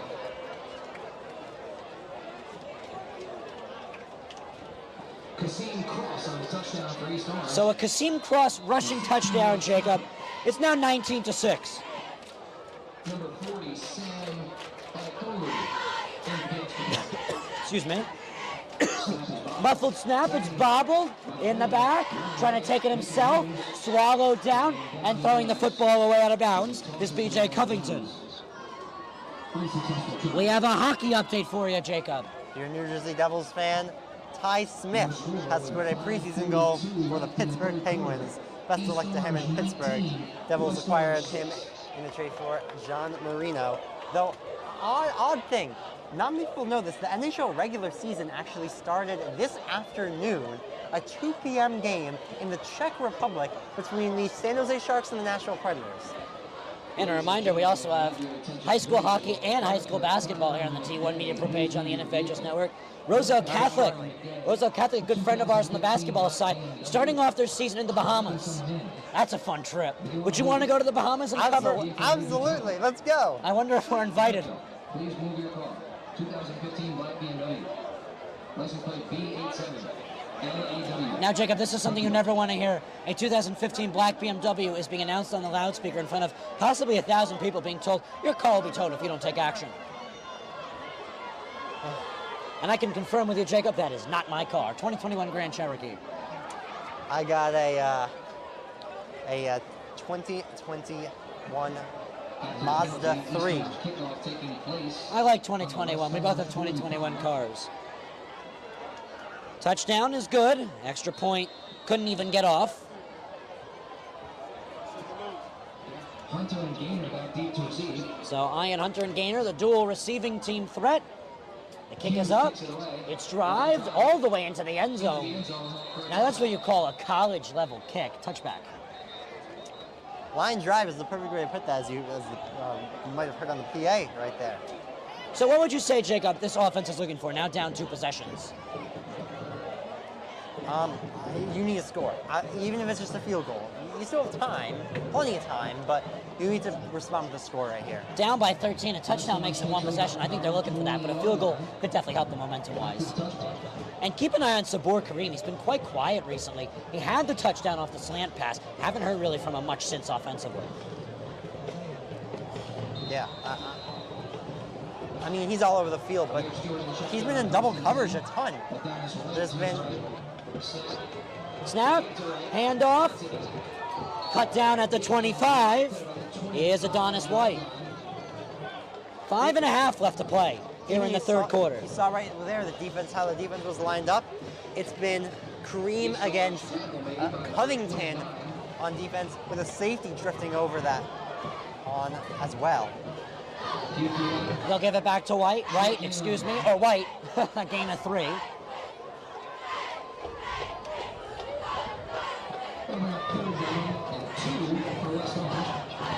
So third down and short. Whistles come in and East Orange Campus Jaguar is down. We'll take a break. Officials timeout. D1 Media page NFHSNetwork. The North Jersey Orthopedic and Sports Medicine Institute is the preferred practice for diagnosis and orthopedic treatment in New Jersey.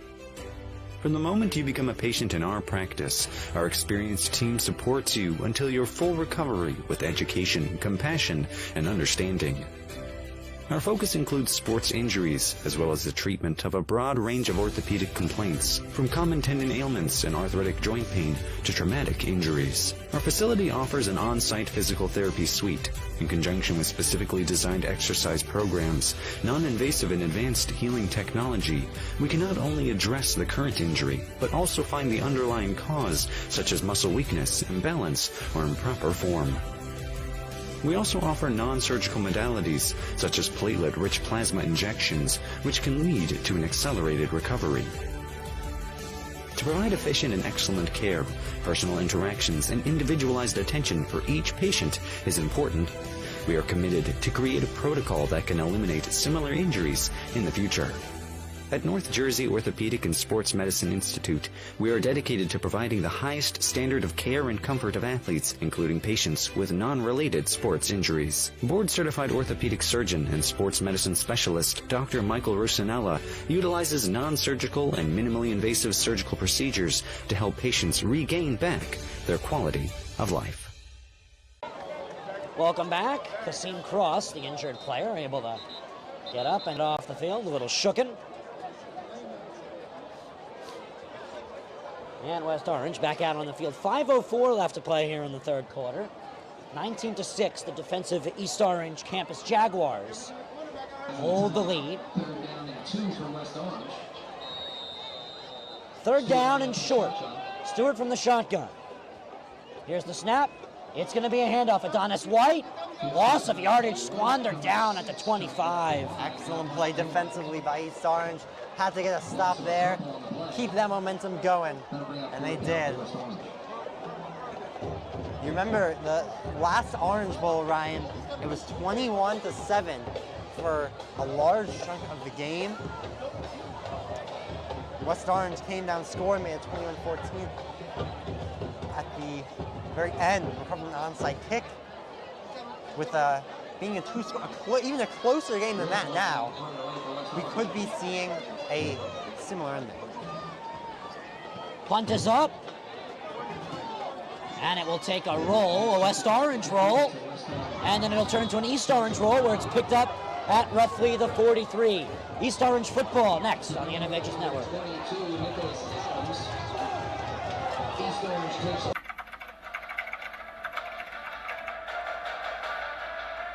They score! Boyd attacking and throws it down! Touchdown for St. Peter's! I'm here with Darren Lewis. With Simeon Wilcher. Here with Precious Achua. About doing overtime.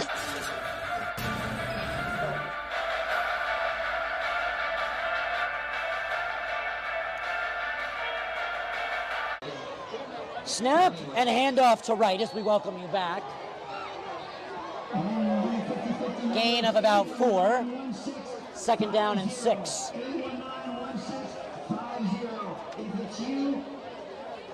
And now Mr. Zakella, the AD here at West Orange, is trying to make sure that whoever's car is in a towable area should move it now, or else it'll be towed by West Orange Police. I think he was calling that 50-50 winner there, actually. Oh, that was? Yeah. That too. Did I win? I didn't even get one number. 3:35. Snap. Kyrie keeps himself. He gets to the 45. That's a powerful run as Dirty Laundry hits the turf here at Suriano. And we're going to wait for the head official's call. Jacob, what do we have here? And I wouldn't be surprised if it's holding. And Yeah. Yes, holding on the offense. Moving back 10. Holding East Orange. 3:29 left to go. The third quarter has starting to get a little stale in timing. And now it will run with 3:25 left to play in the third quarter. Head coach and offensive coordinator John Jacob is communicating with Kyrie Fisher. Fisher having a great game on the ground. Absolutely. He hasn't passed as much as I would expect, given his passing numbers so far this season. And East Orange, they came into this game powering too. Their win versus Montclair might have only been a 2-possession victory and not a blowout, but they were hitting hard and they controlled the pace of the tackles. And that's big. Fisher sacked, Ryan. Fisher sacked by Jake Jaffe, our defensive player to watch today. And you know, I think part of the reason that the game plan maybe has changed for East Orange in this game compared to their other games, West Orange, man, do they have a good secondary. Of course, headlined by Sabor Kareem, who is their headline on offense, too. You know, it happens to be that way. Yeah, East Orange really proving a show. It was just a tough schedule and a coach and quarterback turnover that has really changed the trajectory of their season in comparison to last year, because they look solid. Fisher from the gun. He wants to throw. Maybe he'll take it himself. No, he'll gun it down the field in front of the line of scrimmage. Complete. The Maryland commit makes the catch. The Maryland commit's on his way to the 22. Joshua Richards. And that is the man who's been fairly silent on offense all night long. Richard, an excellent catch and an excellent adjustment as he maneuvered around two West Orange defenders. I just talked about how good their secondary's been. That was definitely a collapse in coverage there. Really good football by East Orange. Fisher has proved to be a threat on the run. Rolled on out, looked like he was about to run it. Found Fisher down the field. We were really looking forward for a connection. And that was the deep connection we were looking for. And the arms from Fisher, dead on the money. Fisher's going to give to Wright, and Wright is going to find 2. Second down and 8, with the line to gain being the 11. It's never wrong to hand it off to Wright. No, it's really never wrong when you hand it off to Wright. I won't go left, I promise.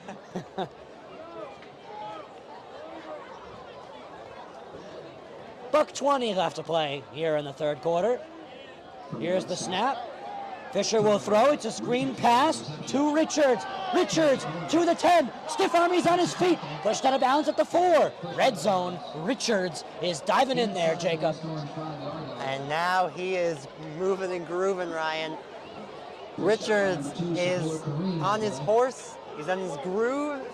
It's going to be tough for the West Orange to slow him down now. A George Washington dollar bill and 7 Lincoln pennies left to play. Here in the third quarter of action, Ryan Lowy, Jacob Gorin, Jordan Cooper for you on the broadcast today. A special thank you to all of the administration, who we will name later, of West Orange and East Orange for making today's Orange Bowl, a hashtag Battle of the Oranges production and game on the field possible. Fisher from the gun, right to his right.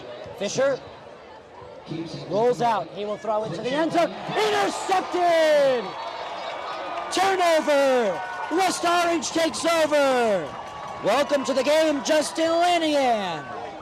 It was a nice pick there by Lanian, but poor decision making. If he stays in the end zone, he takes a knee. West Orange gets the ball at the 20-yard line. If he took it out, stepped out of bounds at the 1. Now, Jacob, I think it's time for the Sabor Kareem show. What do you think?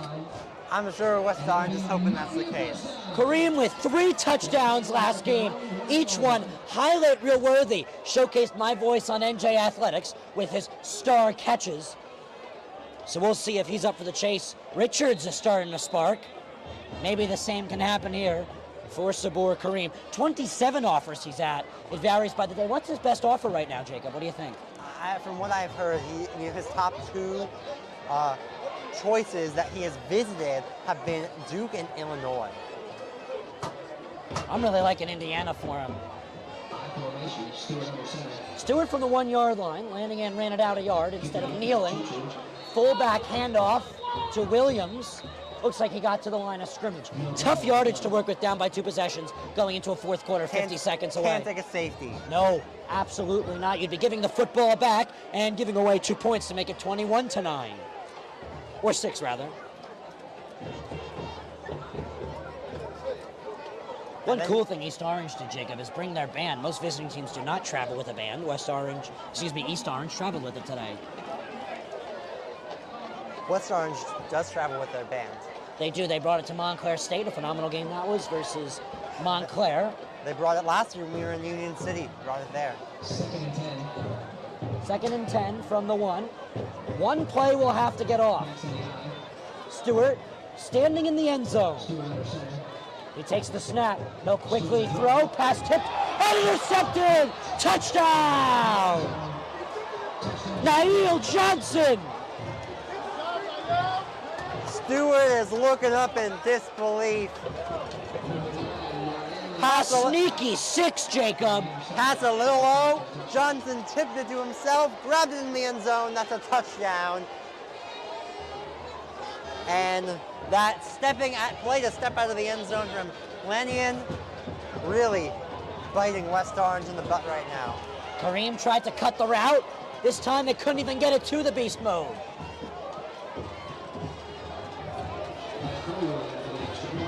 We said West Orange wanted to avoid the sack or the run for a loss of yardage and give away 2 points.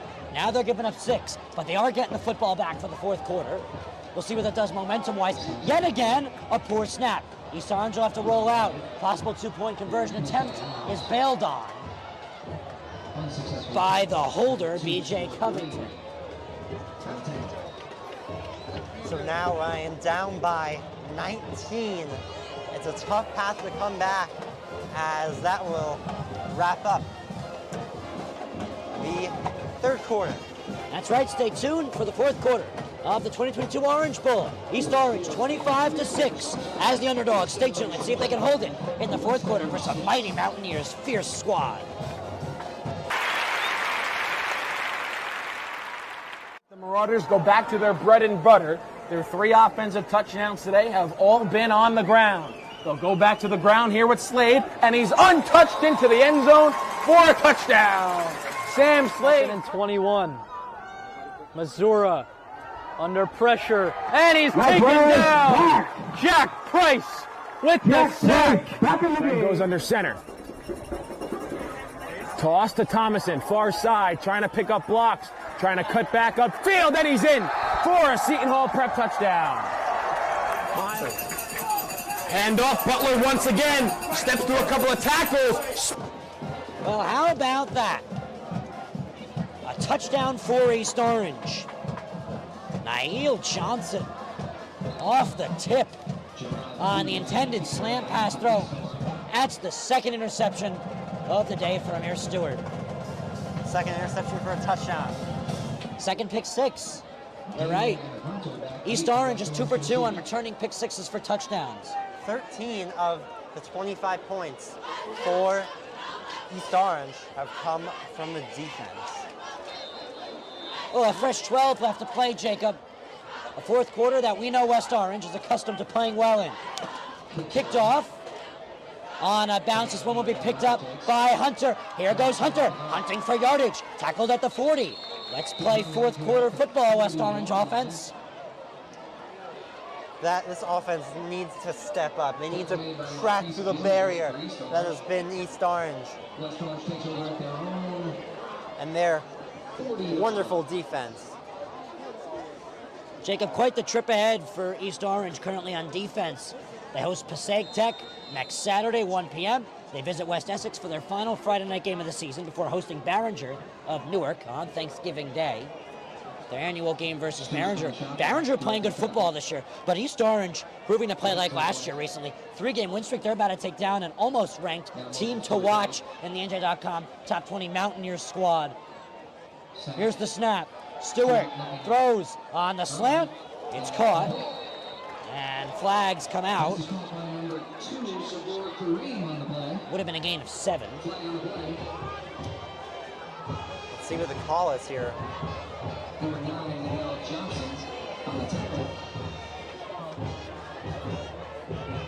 East Orange 13-0 last year, 2-3 this year. West Orange 7-4 last year, as we get the flag, and this year 4-1 coming into this game. Roughing the passer, Ryan. Move him up 15. That's big. Now for West Orange ahead, they're at North Bergen. No Thanksgiving game for them. They wrap up versus Irvington before the playoffs. That's a good wrap-up game, hosting Irvington, Jacob. Coach Smoke Pierre has a game on his hands. If there's any game to compare to the Orange Bowl, that's Irvington visiting West Orange here at Suriano.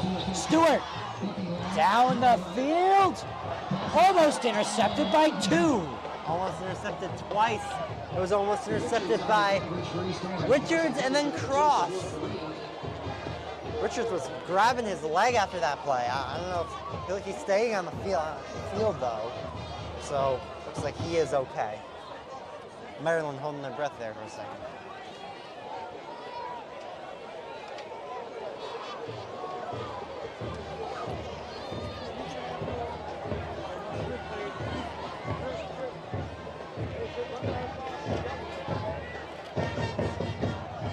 .21 and a frozen clock off the incomplete pass. 2nd down and 10. Stewart mishandles. He'll quickly get it away. Complete. Adonis White. He's going to keep going. He's going to get a first down. Adonis White to the 26. Move the chains. Excellent play by White to make something out of nothing, getting shifty as he always does and working his way to the 26-yard line just outside of the red zone. So 11 minutes left, a touchdown here changes the complexion of everything. Adonis White once again, this time off a handoff. About a yard short, they'll give him 9.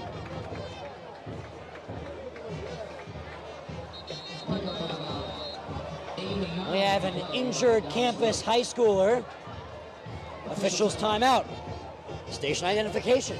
Do you want me to per page? He's going to take it himself for a championship. A double play wins it from Frazier. Turn it to the end zone. What a catch. McKay's on touchdown. Into the layup goes at the buzzer. Volusia wins it. The championship.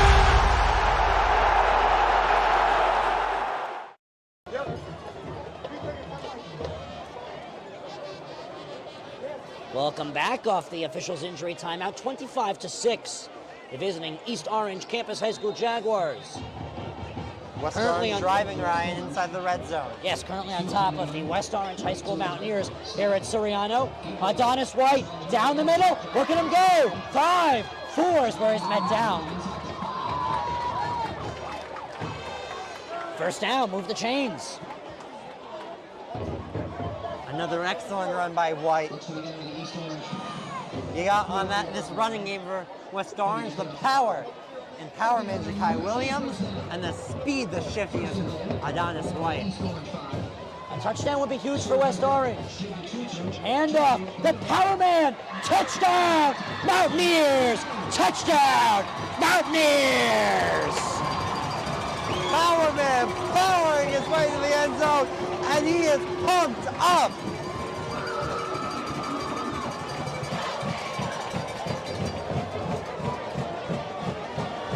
Took off his helmet, excited on the sideline.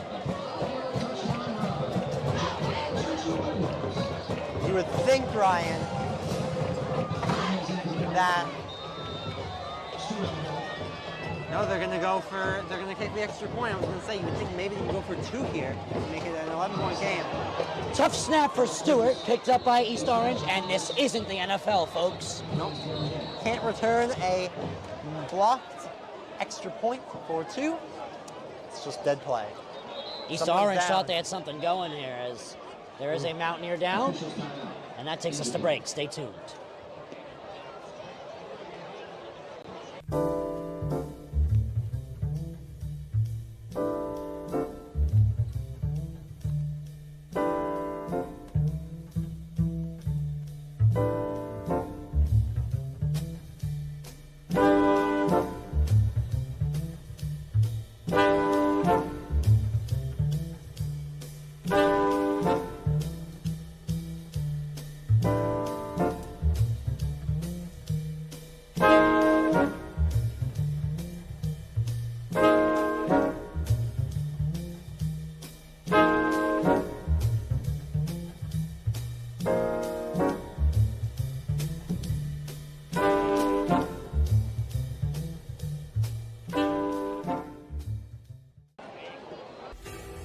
The North Jersey Orthopedic and Sports Medicine Institute is the preferred practice for diagnosis and orthopedic treatment in New Jersey.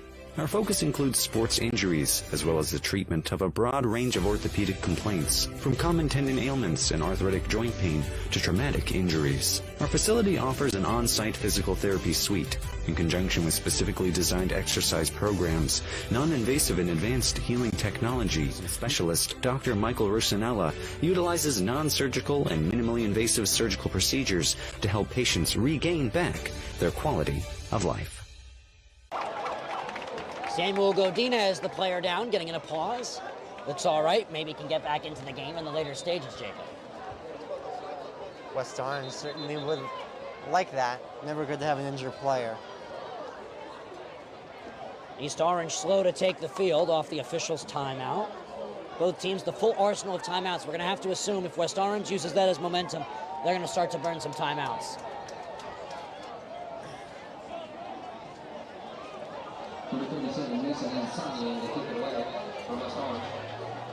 Still 10-15 to go here, Ryan. It's only a 2-score game now. It's not over yet.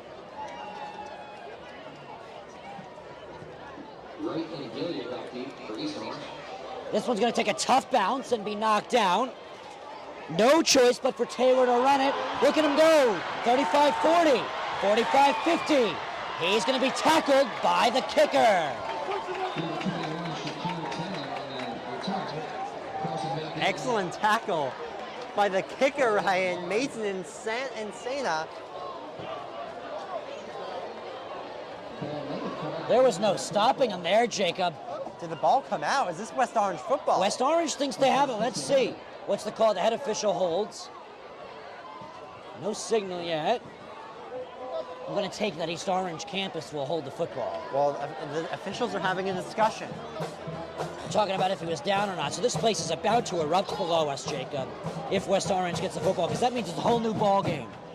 And it's the Orange Bowl we anticipated all along. East Orange told to get back, and East Orange gets the football. His knee was down. That was a tough break for the Mountaineers. Yeah. You know, Jacob, one thing I've come to notice, in all the fumbles we've seen, I'd say at least 60, maybe 70% of the time, the runner is down. Yeah, it's tough because there's no instant replay in high school, obviously. So you just kind of go after what you see as an official on the field in that split second, but you don't always have the best view. The ground causes the deception of the fumble, I guess you can say. First and 10, East Orange. Ball at the West Orange 44 to start their drive. Good yardage for East Orange. Off the run. Taking it himself. Here goes Kyrie. Thrown down for about a gain of 6. You know, it's a lot for Kyrie to take this position after what Raiden Oliver did with his father as the head coach last year. A surprise championship coming back against Clifton. Yeah, East Orange just had a fantastic year last year. It's tough to be as good as you were when you lose a play. Like you said, like Oliver, and then his dad, head coach, retires as coach as well. Right? First down, East Orange. They're getting close to that red zone, Jake. I'm not too far away. Up by 2 possessions with the football. 9 1/4 left to play here in the 4th. I think new quarterback, Ryan,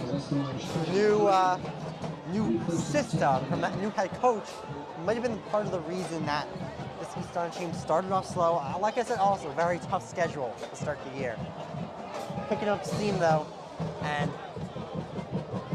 they're on track to, at least they're up right now by a couple scores with less than 9 minutes and counting against a very solid West Orange squad.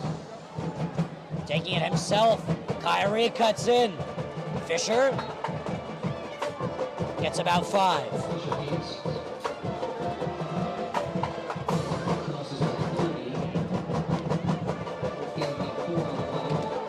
Eight and a half left to play.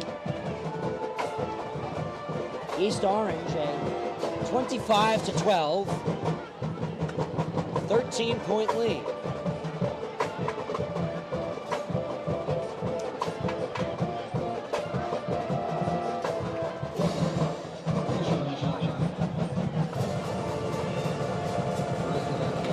Here's the snap. Hand it off to Wright. Wright cuts close side. He's got the first down. He's got himself to the 15. He's going to still go before the entire West Orange right side of the field shoves him away. They can't even take him down. Excellent running by Wright, and a touchdown here could be a wound too open to heal for West Orange. So a first down for East Orange. They move the chains. Ball West Orange 16. As the PA announcer, Mr. Timothy Bumpkin said, ball on the 16-yard line. Inside the red zone. That's right. Misconception. A lot of people think the red zone's the 10-yard line. It is, in fact, the 20. 20. Here's the snap. Give it to Wright again. Let's see what he can do this time. He's got nowhere to go. Swallowed up immediately. A D-line doesn't see any space for him in the agenda. All of the lights now being played by the West Orange marching band. They always play great fourth quarter music. Yeah, the marching band in West Orange is one of the best of all the high schools that we've been to, Ryan. I think they're the best in the county. Yeah, 100%. Second down and 10. Flags in the air. The head official threw a flag himself. Let's see what he says. False start. Offense. 5-yard penalty. Now moving out of the red zone. Yeah, repeat second down outside of the red zone. On an ESPN broadcast, no longer red is the sign of the down and to go. You know what's better than that? The D1 Media Pro page on the NFHS Network. Jacob, what do we have tomorrow in store for you? We have Milburn and Barringer, and we have Seton Hall Prep, Paramus Catholic at 1 p.m. at the Kelly Athletic Complex. That's right. Pirates, Paladins, me and you on the call. Or you and I. Yes. Try for English there. First time out by a team this second half. East Orange Campus High School wants to call one. They'll have 2 remaining. West Orange, the full slate. Stay tuned. One of New Jersey's premier high school basketball teams gets their coverage from D1 Media Pro. And it goes like this. Finds Floyd to tie things up. Tie game! 62 apiece. 90 seconds. Floyd attacking and throws it down! Corey Floyd!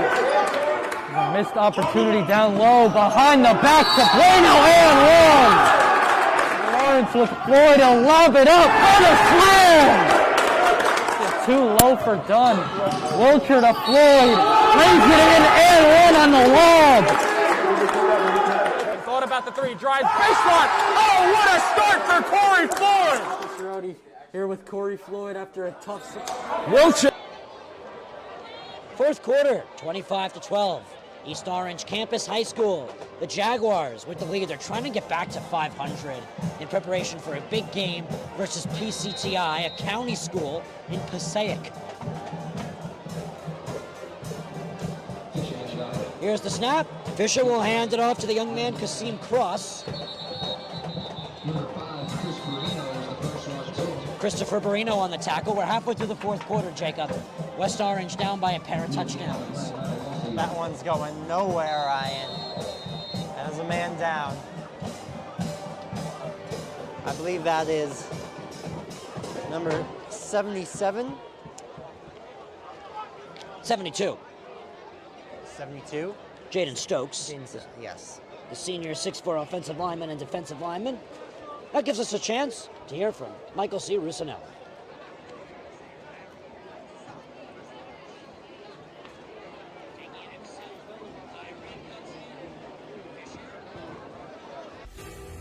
The North Jersey Orthopedic and Sports Medicine Institute is the preferred practice for diagnosis and orthopedic treatment in New Jersey.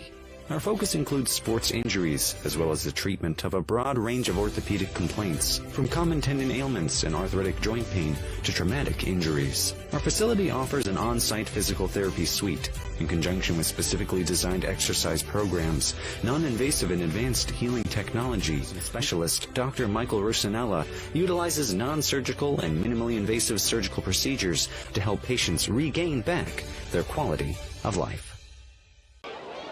Rain has entered West Orange High School.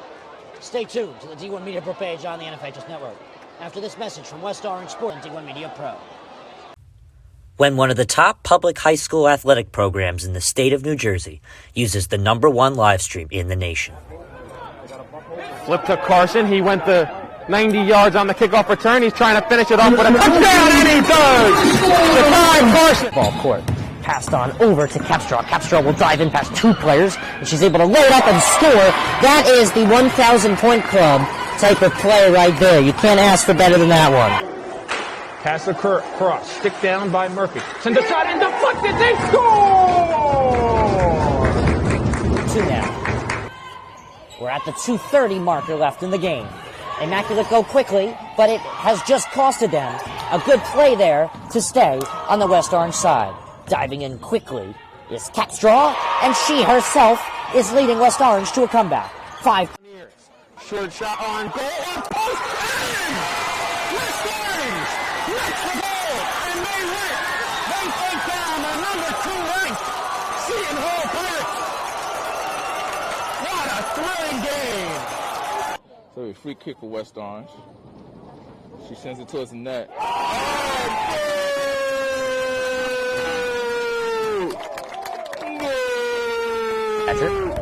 But we don't score the game, we just call and record it. As the pitch from Bove with nobody on base, swung on and missed, struck him out. Rossi now trying to get on the offensive side of things, can he? Ooh, and he's able to work himself into a pin position. Can he earn the pin? He's got all 5 back points easily secured, and he pins him. So the first Rossi with the pinfall victory. West Orange with a 5-0 win over Newark Central. I'm here with West Orange head coach Doug Nevins. All right, West Orange with a 6-1 win over Columbia. I'm here with 3 stars of the game: Emma Mitchell, Kaya Schultz, Gianna Festino. So I'm Ryan Lowy from D1 Media Pro, and I'm joined with senior Kaya Schultz and junior Kylie Capstraw. Here with West Orange girls varsity coach Sean DeVore. Jaden Stokes, the injured player, off the play, carted off. And we're right back into it here on the D1 Media Pro page on the NFHS Network. Fourth quarter, 5:54 left to play. Rain's starting to pick up a little bit. Weatherman Jacob, what do we have?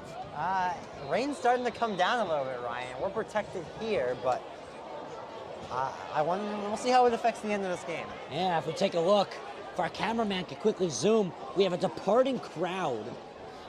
It's kind of hard to see because of the pole, but we have a departing crowd here at Suriano. As we resume play, and the rain begins to fall, it'll be 3rd down at 17 for East Orange. So 3rd down and 17 for EOC. And now East Orange will use a timeout, so they will have 1 remaining. And that will give us a chance to hear from our North Carolina D1 Media Pro friends. Martin drops back, looks left, throws left. Pass complete.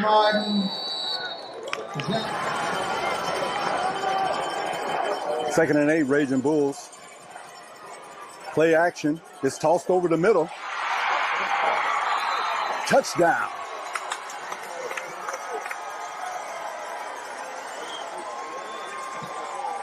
In, crowding the line of scrimmage. Man comes in motion. Minucci turns around, hands to Heath. He's got a first down, a lot more.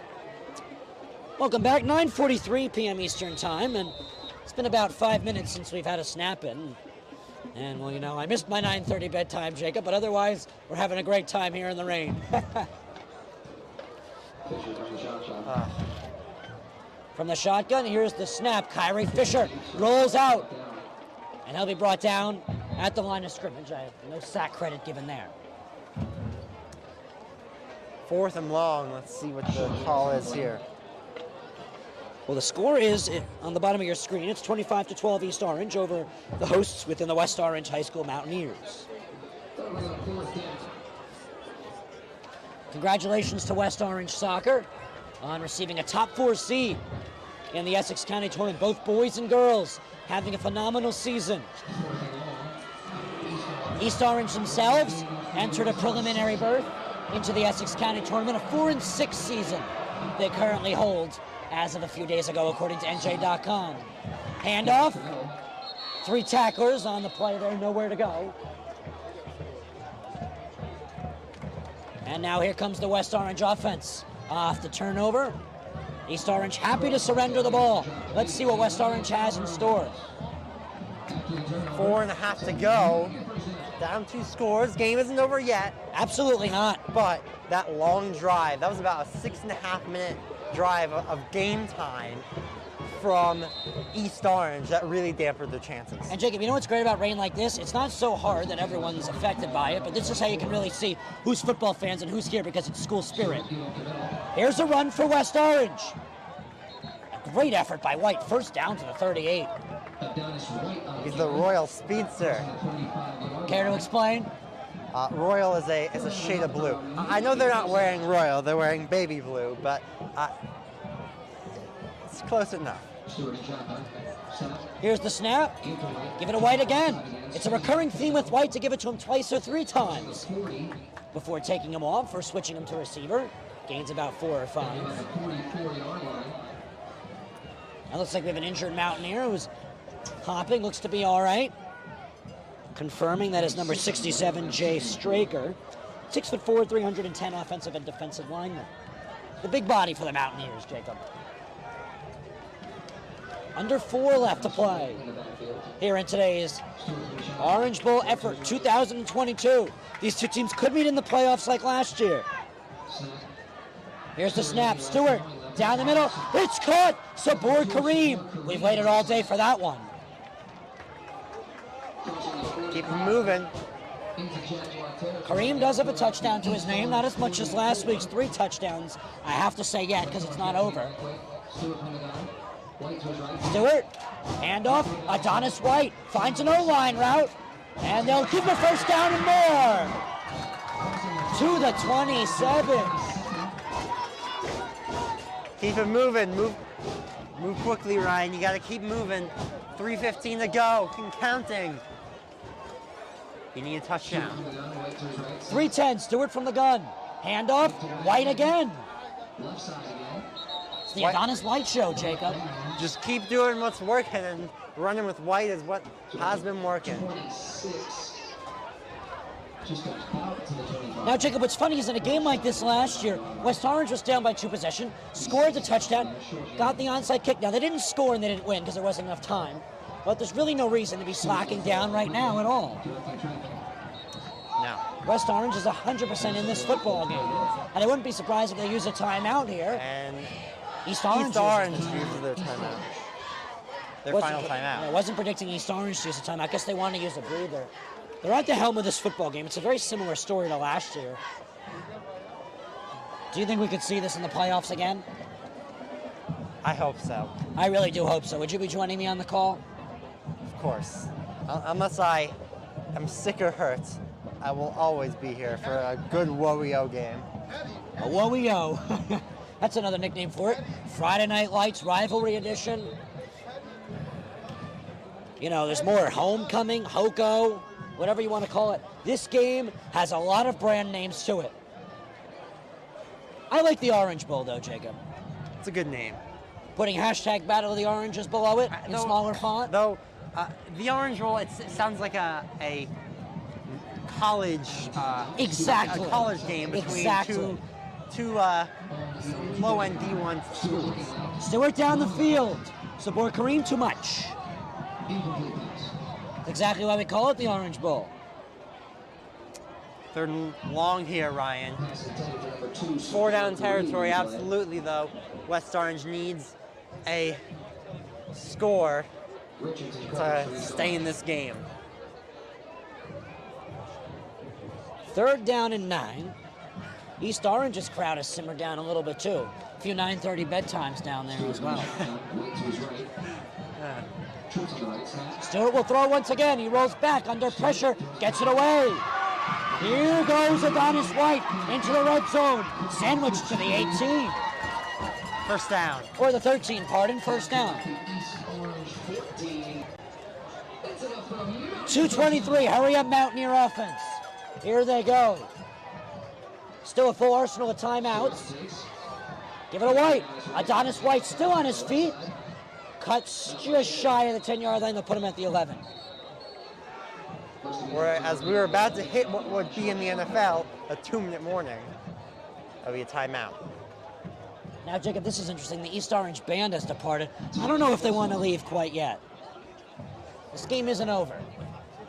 I mean, I know they're at the helm and they want to keep that, but this one isn't over yet. There still might be an iceberg dead ahead. I mean, we'll see. 2:07 to go. Still a two-score game. 13 points, so a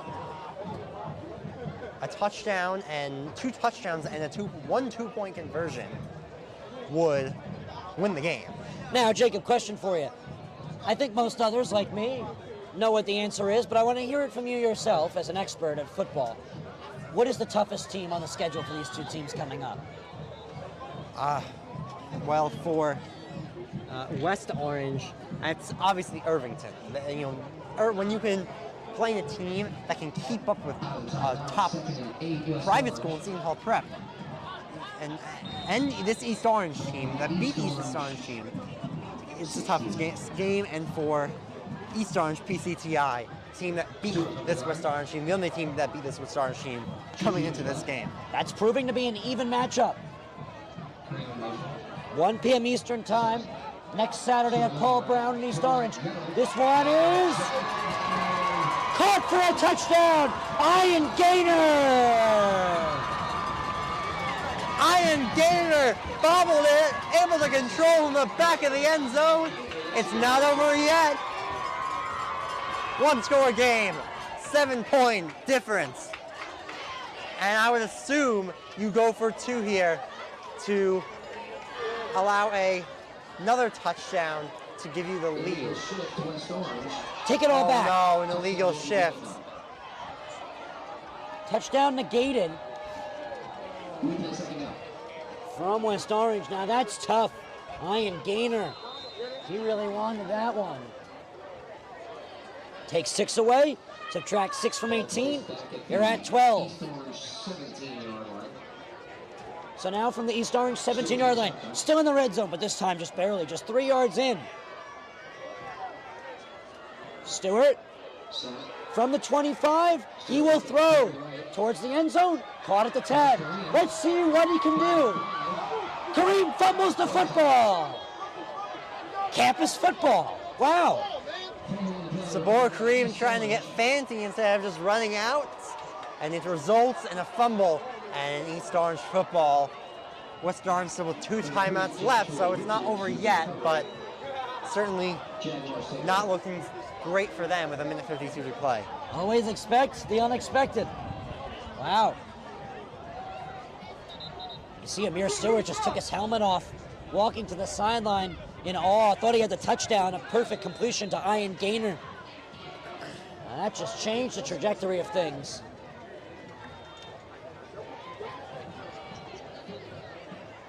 Football placed on the 7-yard line. Now that's a good dish in the washing machine for East Orange, Jacob. $1:52 left to play in the ball game. East Orange with the ball. And here goes East Orange down the field. A lot of yardage all the way out to the 39 is Elijah Wright. And that will probably seal the deal. Most likely. Cherryville down here in the top of the press box. Don't worry, we're okay. If you heard that at home. Well, the rain conceded itself from the contest.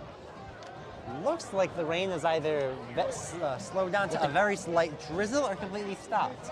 Jacob, on the way out, it looks like we're going to have a lot of trouble getting past the food truck to the left of the screen. Now that's a hit. We ate it during pregame. It was pretty tasty.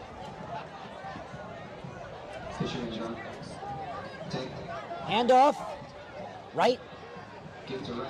He has the right of way. Flag.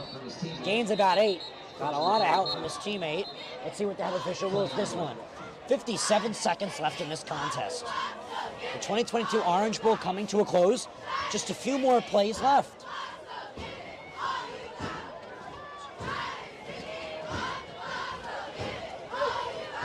Let's see what this call is, Ryan.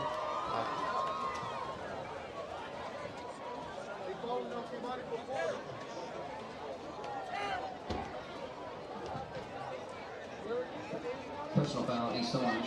So it's an East Orange personal foul that'll move them back, but their accomplishment of running the clock with comforted yardage has worked out. Now this is interesting. Ian Gaynor standing all the way out as the deep safety. West Orange is ready for a pass. Interesting positioning there for Ian Gaynor. He stands on the WO sign as East Orange has the ball on their own 32 with a running clock, and this will be the last play of the ball game. West Orange has the full slate of timeouts, but down by 2 possessions. Whistles come in. Let's see what the head official says. Miscounted the yardage, 5 yards. Instead they did 20. Not sure if that'll matter in the end, but got to get it right on camera. Clock did wind down a little bit and is going to continue to wind. 40 seconds and counting. 37. And both teams in victory formation and ball game. The kneel is taken by Kyrie Fisher. East Orange, in their 3rd straight matchup versus West Orange, has won the Orange Bowl 2022 edition here at Suriano Stadium. Last year, they took down West Orange twice, first in a thrilling regular season contest. Then they took them down 14-0 at home to qualify for a finals matchup in their sectional tournament this year. After a tough 0-3 start to the season, 2 straight victories, including a hard-hitting win versus Montclair, propelled them into a Friday Night Lights homecoming matchup victory over West Orange. With that being said, a special thank you to Mr. Stefan Zakel, the Director of Athletics. A special thank you to our cameraman, Mr. Jordan Cooper on camera. You are quite the trooper. Thank you for joining us here in West Orange. Congratulations to all of our homecoming royalty that we saw. You can catch the homecoming production and our production now on the on-demand function on the D1 Media page on the NFHS Network if you watched it live. Jacob, your thoughts? It was a closer game than the score seemed. I will say that. Both teams did a really nice job on offense. Just some unfortunate turnovers by West Orange costing the game. Yep, so that'll wrap it up. Final score 25-12. East Orange in the past 2 years has made it 3-0. These 2 teams could meet in the playoffs. It's a possibility. But with that being said, that's all for tonight. We'll see you tomorrow at the Kelly Athletic Complex or at Milburn High School. Tune in to Milburn hosting Barringer Academy of Steen with Adam Tubes on the call, or Jacob and I on the call at the Kelly Athletic Complex. From Jordan, Jacob, and Ryan, toodaloo from Suriano Stadium. Have a good evening.